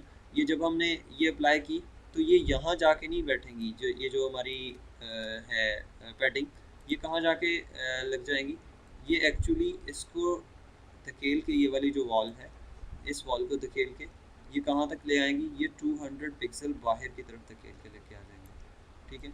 ये इसको 200 पिक्सल यानी इतना हमने इसको दिया मार्जिन, तो ये इसको इतना बाहर धकेल देंगी। और ये इस ये वाली जो चीज़ है, ये इस वॉल को यहाँ से पकड़ के इतना बाहर यानी 200 पिक्सल यहाँ पे धकेल देगी। और अगर हमने कुछ टॉप पे भी दिया है तो ये जो टॉप वाली वॉल है ये भी आ जाएगी हमारे इसी तरह से, इतनी जितनी पैडिंग दी है उतनी ऊपर चली जाएगी, ठीक है। ये अगर बॉटम से दिए तो बॉटम, लेकिन हमारा एक्चुअली जो हमें चाहिए वो ये है कि 200 तक रहे, ठीक है ना, उसके अंदर आ जाए। अगर आप इसको 200 तक यानी इसकी लिमिट रखना चाहते हैं, ठीक है, आप चाहते हैं कि जो इसकी हमारी वेबसाइट का ऑर्डर ख़राब ना हो, यानी हमारी जो पैडिंग है वो इसी अंदर वाली जो 200 है उसी को ही कंज्यूम करे, तो आपको जितने पिक्सल आप यानी टोटल पैडिंग देंगे उतने पिक्सल आपने यानी अगर आपने वो राइट या लेफ़्ट से दी है तो उतने पिक्सल आप टोटल आपने राइट और लेफ़्ट की टोटल करनी है। फ़र्ज़ करते हैं मैं यहाँ पे इस जगह पे मैंने जो पैडिंग दी हुई है, साइज़ कुछ कम कर लेते हैं फ़ॉन्ट का। यहाँ पे मैंने जो पैडिंग दी है वो दी है 20 पिक्सल की, ठीक है। इस जगह पे मैंने 20 पिक्सल की मैंने पैडिंग दी है, और सेम एस इतनी ही पैडिंग जो है वो मैंने इधर भी दे दी है, 20 पिक्सल। तो आपको ये नहीं करना कि जस्ट 20 पिक्सल इसमें से ये 200 में से माइनस करने हैं, आपको ये करना है कि इनको सबसे पहले 20 + 20 करना है। जितनी आपने हाइट यानी विड्थ में जितना इजाफा किया है उतना ही एक्चुअल विड्थ में कमी करनी पड़ेगी आपको, यानी जितना आपने एडिशन किया विड्थ के अंदर आपने 20 + 20 करके, ठीक है ना, तो ये इक्वल्स टू कितना हो जाएगा, ये 40 पिक्सल हो जाएगा। तो आपने 40 पिक्सल इस 200 विड्थ में से कम करने होंगे आपको, ठीक है।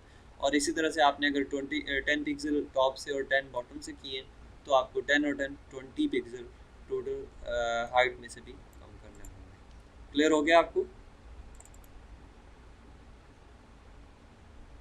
यूसुफ बताइएगा, क्लियर हो गया? ओके, ठीक हो गया। चलें जी, ये है हमारा जो चीज़ें हम बहुत ही ज़रूरी है एक वेब पेज के अंदर, ये हमारे पास हैं वेब पेज के डायमेंशंस को, किसी भी एलिमेंट की डायमेंशंस को सही करने के लिए। अब हमने जितना कुछ पढ़ा है, कुछ भी आगे हम नया पढ़ने नहीं जा रहे, इतने तक इनफ है। अब हम जो कुछ हमने पढ़ लिया है इसी को इम्प्लीमेंट करते हुए मैं इसकी एप्लीकेशन छोटी सी आपको समझाता हूँ। एक नेविगेशन बार हम बनाएंगे, ठीक है। आपने एक छोटा सा मैं क्वेश्चन कर लूँ आपसे, तो कैसा रहेगा? उबैदुर रहमान, आप एक छोटा सा क्वेश्चन है उसका आंसर करिएगा। माइक म्यूट अनम्यूट कर लें आप। हाँ, पहले तो ये बताएं कैसे हैं, ठीक ठाक है? अच्छा जी, अल्लाह का फजल है। अच्छा, क्वेश्चन ये है कि नेविगेशन बार बनाने के लिए हम कौन कौन से टैग्स यूज़ कर सकते हैं HTML में? हाँ, HTML के जो टैग्स हमने पढ़े थे, सेक्शनिंग एलिमेंट्स पढ़े, तो कौन सा सेक्शनिंग एलिमेंट हम यूज़ कर सकते हैं नेविगेशन बार बनाने के लिए? जी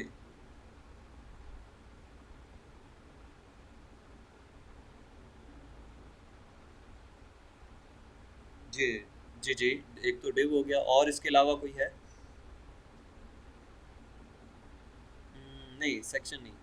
यूज़ करने को कर सकते हैं, यूज़ करने को तो आप कर सकते हैं, कोई इशू नहीं है, लेकिन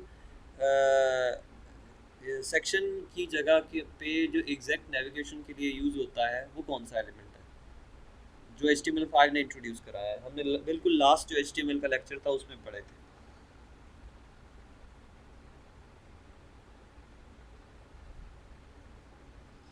ये देख लें फिर आप, जो है ना, मोस्ट रेगुलर स्टूडेंट हैं और आप ही नहीं तैयार नहीं कर रहे साथ साथ। तैयार करें, सब लोग किया करें, तैयारी साथ साथ रखें, रिवाइज करते रहें उसको। अगर रिवाइज नहीं करेंगे तो कोई फ़ायदा नहीं है, ठीक है ना। तो वैदर रहमान, नेविगेशन बार के लिए सिंपल है, नेव का एलिमेंट जो है वो हम यूज़ करेंगे, ठीक है ना। HTML5 हमें ने डिव से आज़ाद कर दिया है, आप अपने अपने हर चीज़ के एलिमेंट्स अलहदा से बना दिए। नेव का एलिमेंट NAV, ठीक है ना, वो यूज़ करेंगे। ठीक हो गया? चलिए, ठीक हो गया। माइक म्यूट कर लें, नेव हम बनाते हैं।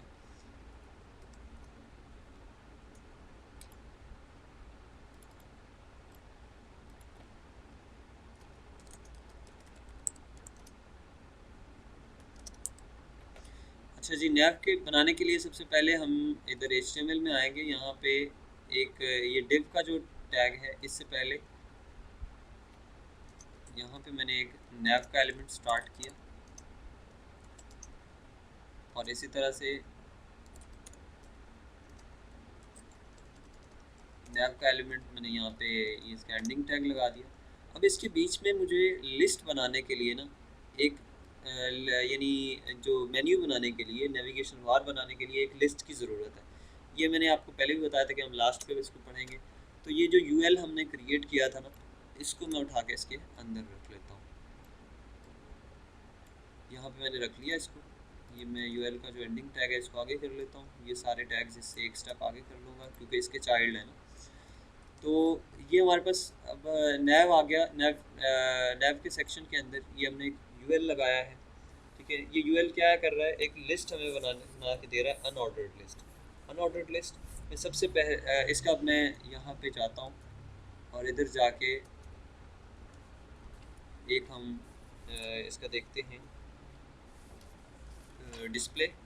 तो इसका डिस्प्ले में क्या चीज़ आ रही है, सबसे पहले आप देख रहे हैं कि ये डॉट्स दे रहा है, यानी कि ये इसका लिस्ट स्टाइल आ रहा है। तो मैं ये चाहता हूँ लिस्ट स्टाइल आए ही ना, तो मैं CSS में जाऊँगा। इसकी ये नैव की जो यूएल की जो मैंने सेटिंग की हुई थी, मैं सारी ये ऊपर वाली जो है इसको मैंने ये इस तरह से टैप कर दिया, ये एंटर कर दिया है। और उसके बाद ये अब जो जगह है, बल्कि इसको मैं यहाँ पे सेव, और यहाँ पे जो ये यूएल है इसको मैं यहाँ ले आता हूँ। यूएल के अंदर मैंने लिस्ट स्टाइल जो है वो दिया हुआ है, लिस्ट स्टाइल इमेज दिया हुआ है। मैं इसकी बजाय जस्ट लिस्ट स्टाइल दे देता हूँ या लिस्ट स्टाइल टाइप दे देता हूँ। और कोई भी यहाँ पे हम देख रहे हैं कि ये में डॉट्स दिखा रहा है, लेकिन मैं ही चाहता हूँ कि मुझे यहाँ पे कोई डॉट्स नज़र ना आए, बल्कि ये क्योंकि आपने अक्सर देखा होगा कि अक्सर नहीं बल्कि हर जगह ही जहाँ भी इमेज ये मेन्यू होता है उसमें लिस्ट का स्टाइल नहीं दिया होता, कोई डॉट्स मेन्यू के अंदर नज़र नहीं आ रहे होते। तो इसको हमने पढ़ा कि नन कर दूँगा मैं, जैसे हम अभी यूएल पढ़ रहे थे तो तब हमने देखा।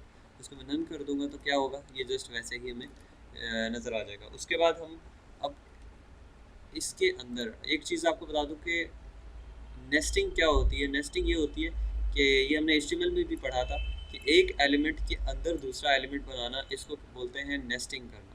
ठीक है, या एक एलिमेंट पे ये बाहर वाला पेरेंट होता है और इसके अंदर जो हो ये चाइल्ड होता है, और इसके अकॉर्डिंगली ये जितने भी हैं ये सारे चाइल्ड टैग्स हैं, यानी चाइल्ड एलिमेंट हैं। ठीक है, अब जिस तरह से ये लगाए जाते हैं उसी तरह से आप इसको कॉल भी कर सकते हैं बगैर क्लास और बगैर किसी चीज़ के। तो अब मैंने नेव के अंदर है यूएल और यूएल के अंदर है एल आई। ठीक है, इसको और जो इनको मैंने एक ना लिंक्स बना दिया। क्या कर दिया मैंने, इनको मैंने जस्ट एक लिंक बना देने हैं। इनके मैंने यहाँ पे क्या कर दिया, यहाँ पे एक एंकर टैग लगा दूंगा href।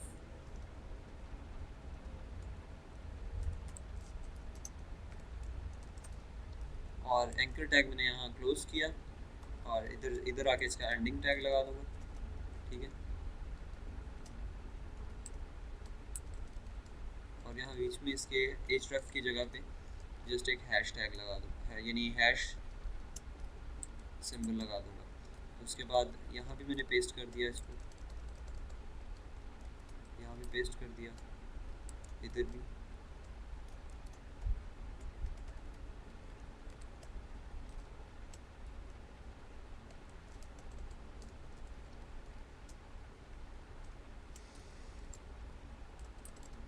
हबीबुर रहमान, आहिस्ता आहिस्ता काम मुश्किल होता जा रहा है।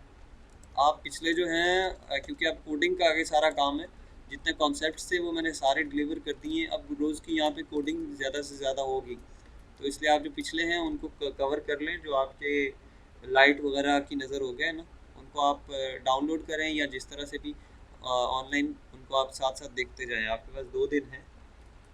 आई होप इनमें से आपको काफ़ी चीज़ें जो हैं वो सर से ऊपर से भी गुजर रही होंगी, क्योंकि आपके काफ़ी लेक्चर्स मिसिंग हैं। ठीक है ना, अगर गुजर रही हैं तो इसकी वजह यही है कि आपके मिसिंग हैं, उनको आप देख लें। उसके बाद जो क्वेश्चन होगा वो आप मुझसे पूछें। अच्छा जी, ये मैंने यहाँ पे क्या किया, इनको लिंक्स बना लिया। अब मैं यहाँ आता हूँ, यहाँ पे देखूँगा तो ये सारे लिंक बन चुके हैं। ठीक है, अब इनको मैंने इस लाइन से, ये वर्टिकल लाइन से हॉरिजॉन्टल लाइन में इसको मैं करना चाह रहा हूँ। तो कैसे करूँगा, यहाँ पे आऊँगा और एल आई को कॉल करूँगा। एल आई को, अब एल आई किसके अंदर मौजूद है, एल आई यूएल के अंदर है, और यूएल किसके अंदर है, नेव के अंदर है।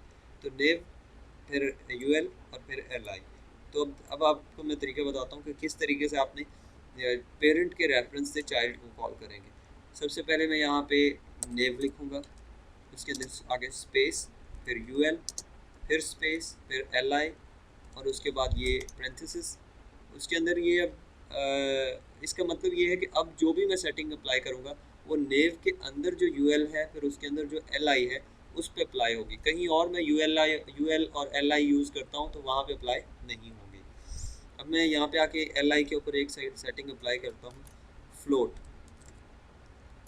फ्लोट का मतलब ये होता है कि ये फ़्लो इनका किस तरीके से हो रहा है, फ्लोट। और फ्लोट ये हो रहा है इसका कि ब्लॉक लेवल है, मतलब जिस तरह डिस्प्ले आप इसको कह सकते हैं कि ब्लॉक लेवल डिस्प्ले है, लेकिन मैं इसका चेंज करके लेफ़्ट कर देता हूँ। मतलब ये वाला जो है ये एलिमेंट ये अपने लेफ़्ट पे यानी ये लेफ़्ट पे हो जाए, और इसके जो दूसरा एलिमेंट है उसको ये अलाउ कर दे यानी अपने इक्वल में आने के लिए।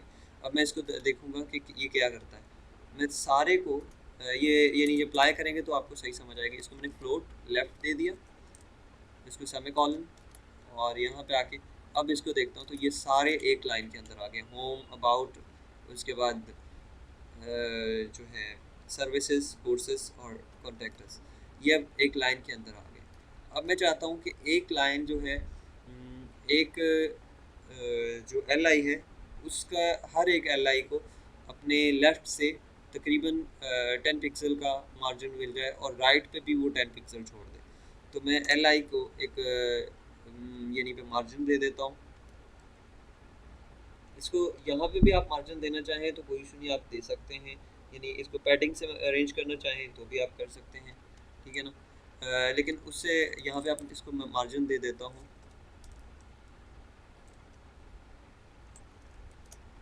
सिर्फ 2 पिक्सल का।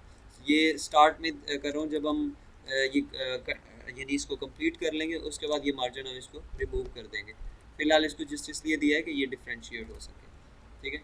उसके बाद आ जाता हूँ कि अब ये हमने यहाँ पे आएंगे तो एल आई के अंदर क्या है, एल आई के अंदर है ए टैग्स यानी एंकर टैग लगे हुए हैं। अब हमने इनको टारगेट करना है, और एक सिंपल सी यानी सिंगल कलर जो होती है मेन्यू नेविगेशन को क्रिएट करने के लिए सबसे पहले जो ए टैग यानी एंकर टैग के अंदर को कॉल किस तरह से करेंगे।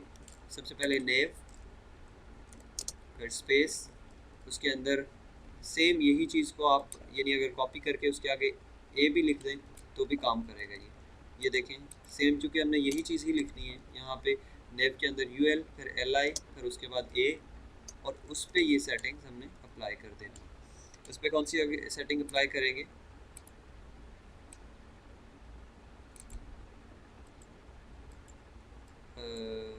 ये हबीबुर रहमान, वैसे आपने जो अभी स्माइल भेजी है ये थोड़ी लेट है या किस वजह से भेजी, मुझे समझ नहीं आ रही इसकी।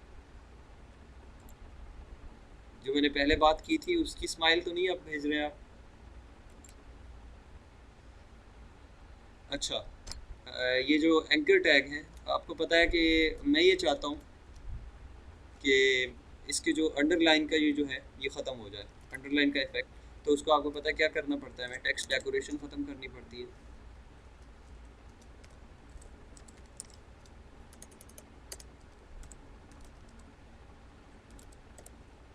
टेक्स्ट डेकोरेशन, और इसको मैंने नन कर दिया। ये आप देखें तो नीचे से जो अंडरलाइन है, जो सॉरी अंडरलाइन किया हुआ है सारे टेक्स्ट को, वो ख़त्म हो गया है, ठीक है। उसके बाद आते हैं कि इसको अब यानी इनका जो डिस्प्ले है वो किस तरीके से होगा। अब डिस्प्ले अब इसका यानी in already he block level होता है, लेकिन अब हमने चूँकि इनको लेफ़्ट ये फ्लोट दे दिया है, ये आप देख रहे हैं। तो ये क्या कर रहा है, ये ब्लॉक लेवल जस्ट अपनी प्रॉपर्टीज़ इस पर अप्लाई करेगा, लेकिन इसको एक पूरा लाइन ऑक्यूपाई नहीं करने देगा। मैं यहाँ देता हूँ डिस्प्ले, हम इसको दे देंगे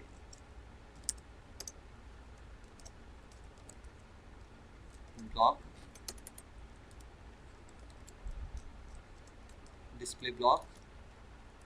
और उसके बाद अब मैं इसका यहाँ पे जो सेकेंड ये टेक्स्ट डेकोरेशन है उसके बाद मैं इसको बैकग्राउंड दे देता हूँ।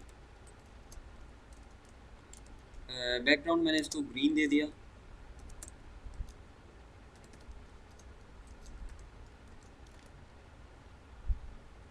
अब अब आप देखें तो इसको बैकग्राउंड ग्रीन है। अब कलर का मतलब होता है टेक्स्ट कलर, ठीक है। सिंपल कलर जब भी लिखेंगे उसका मतलब यही होगा कि जस्ट टेक्स्ट कलर की बात हो रही है। इसको मैंने कलर वाइट दे दिया, ठीक हो गया। अब मैं इसकी हाइट और विड्थ जो है वो एडजस्ट करूँगा। यहाँ पे दोबारा आपको जो पैडिंग है वो भी आपको नज़र आएगी कि पैडिंग क्या करती है यहाँ पे। अब मैं हाइट और विड्थ नहीं देता। यूसुफ थोड़ा सा ध्यान से देखिएगा, आपके क्वेश्चन का दोबारा इम्प्लीमेंटेशन यहाँ होगी, आपको समझ आ जाएगी कि हाइट और विड्थ की जगह पे पैडिंग कैसे काम करती है। मैं हाइट और विड्थ नहीं देता ये टैग को, सिर्फ पैडिंग दे देता हूँ, ठीक है। यहाँ पैडिंग पैडिंग मैंने यहाँ दे दी है 20 पिक्सल, ठीक है। अब आप देख रहे हैं क्या कर रहा है ये, सारी तरफ से इक्वल पैडिंग दे रहा है। लेकिन मैं इसको दो हिस्सों में देता हूँ, टॉप और बॉटम को 20 पिक्सल, यानी ये दे दे तकरीबन 10 पिक्सल, या चलें हम इसको 15 पिक्सल टॉप और बॉटम से, और स्पेस दे के राइट और लेफ़्ट से मैं इसको जो है वो ऑलमोस्ट 50 पिक्सल दे देता हूँ, 50 पिक्सल। अब देखिए अब इसकी प्रॉपर एक यानी वो शक्ल बन गई है, एक मेन्यू वाली, ठीक है। जो इसके अंदर ये चीज़ हमने यूज़ की है, ये हम यूज़ करना चाहें तो कर सकते हैं, ना यूज़ करना चाहें तो मैं यहाँ पे आके मैंने मार्जिन दिया था 2 पिक्सल, यानी ये मार्जिन मैं ख़त्म कर देता हूँ, तो अब ये बिल्कुल बराबर हो गई है।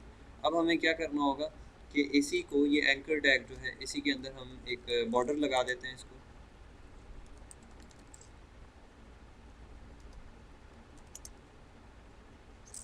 बॉर्डर सॉलिड,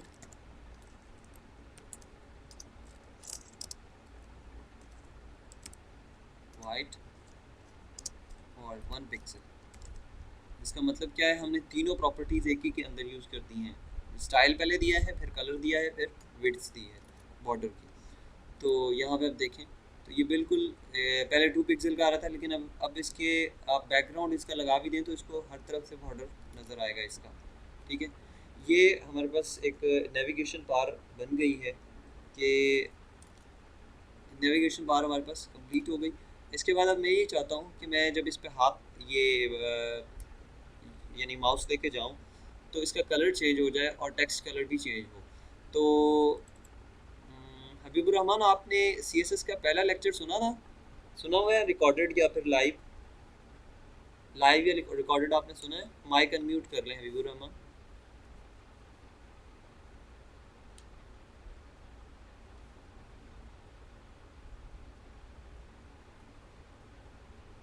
हबीबुर रहमान, मेरी आवाज़ आ रही है आपको?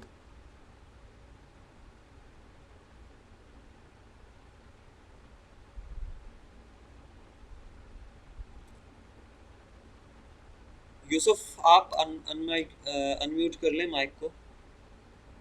हबीबुर रहमान का मेरा ख्याल माइक का कुछ इशू है।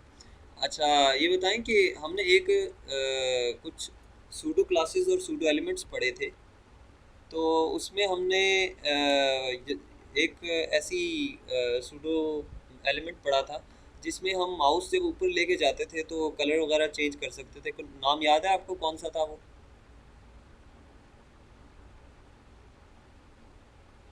हम्म, बिल्कुल होवर ही था। होवर क्या करता है, जब हम माउस लेके जाते हैं किस, कलर चेंज करता है या जो भी इफ़ेक्ट हम अप्लाई करना चाहें वो तभी अप्लाई होता है उसको, यानी माउस, थैंक यू, आप माइक माइक म्यूट कर लें। जब हम किसी चीज़ पे माइक यानी अपना माउस लेके जाएं तो उसके ऊपर कोई प्रॉपर्टी अप्लाई करना चाह रहे हो, यानी उसके ऊपर माइक माउस लेके जाने का जो प्रोसेस है, जस्ट माइक माउस का जो पॉइंटर है वो कर्सर वो किसी जगह पे लेके जाना, इसको कहते हैं एज ओवर, यानी होवर भी कहते हैं इसको, ठीक है। तो यहाँ पे मैं एक pseudo class pseudo element use करूँगा इनको यानी एंकर टैग्स के ऊपर, या और वो एंकर टैग के ऊपर किस तरह से अप्लाई करूँगा मैं बताता हूँ आपको, ठीक है। ये मैंने इसी तरह से कॉपी कर लिया। इसका मतलब है नेव के अंदर जो यूएल है उसके अंदर li है और उसके अंदर एंकर टैग है।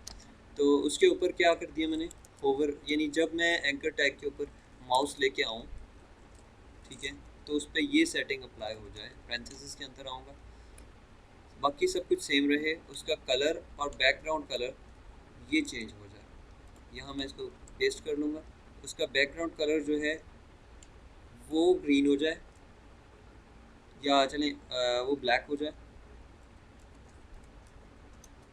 और उसका जो कलर है वो ब्लैक हो जाए, और बैकग्राउंड कलर उसको मैं ऑरेंज कर देता हूँ। इसको सेव किया और मैं यहाँ जाके इसको रिफ़्रेश करूँगा। अब आप इसको, मैंने इसको रिफ़्रेश किया तो अब देखिए मैं माउस लेके जाता हूँ तो ये कलर रेड ब्लैक हो रहा है और इसका बैकग्राउंड कलर ऑरेंज हो रहा है। यानी आप करते जा रहे हैं इस तरह से। ये अब आप देख रहे हैं कि बड़ा जब मैं माइक लेके जा रहा हूँ तो एकदम जैसे झटके से कलर चेंज हो रहा है। मैं ये चाहता हूँ कि स्लोली, जैसे ये अब आप थोड़ा सा नोटिस करिएगा, ये जो मेरा माउस कर्सर है इस पर, ये मैं विंडोज़ के आइकॉन पे लेके जाऊँगा तो बड़ा ग्रेजुअली ये अपीयर होता है।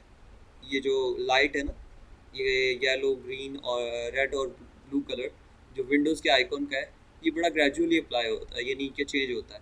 मैं चाहता हूँ कि इसी तरह से ये आहिस्ता से चेंज हो, तकरीबन हाफ सेकंड ले। तो मैं क्या करूँगा, यहाँ पे CSS3 की एक प्रॉपर्टी अप्लाई करूँगा इसके अंदर, यानी यहीं एंकर टैग के अंदर आऊँगा। ओवर पे नहीं करूँगा मैं, एंकर टैग के अंदर यहाँ पे उसको कहते हैं ट्रांजिशन। उसके बाद मैंने कॉलम लगाया और इसमें अब मैं टाइम लिखूँगा कि कितना टाइम इस पे लगे इसको अप्लाई होने में।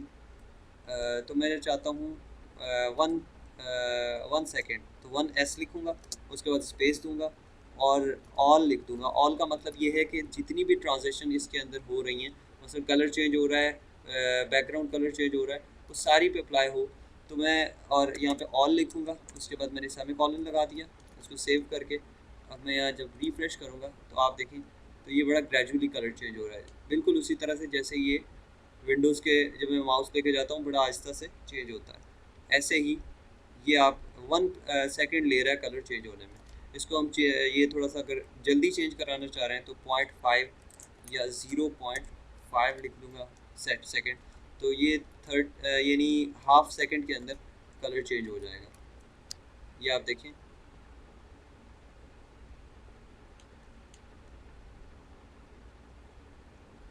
क्लियर है सबको? जल्दी से यानी लिख दें, अगर कोई क्वेश्चन है तो क्वेश्चन है तो आप क्वेश्चन लिख दें, नहीं है तो आप क्लियर है तो यस लिख दें बस।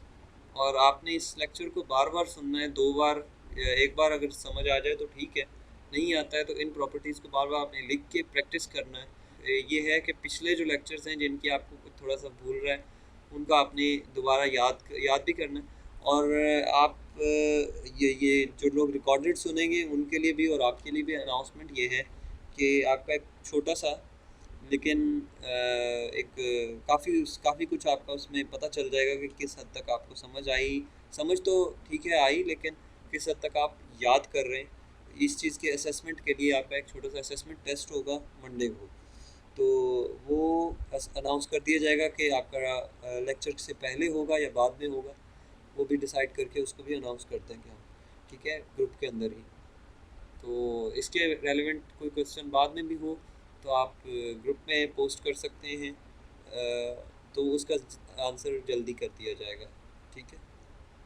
ओके जनाब, अपना ख्याल रखिएगा, हैप्पी वीकेंड और अस्सलाम वालेकुम, अल्लाह हाफिज़।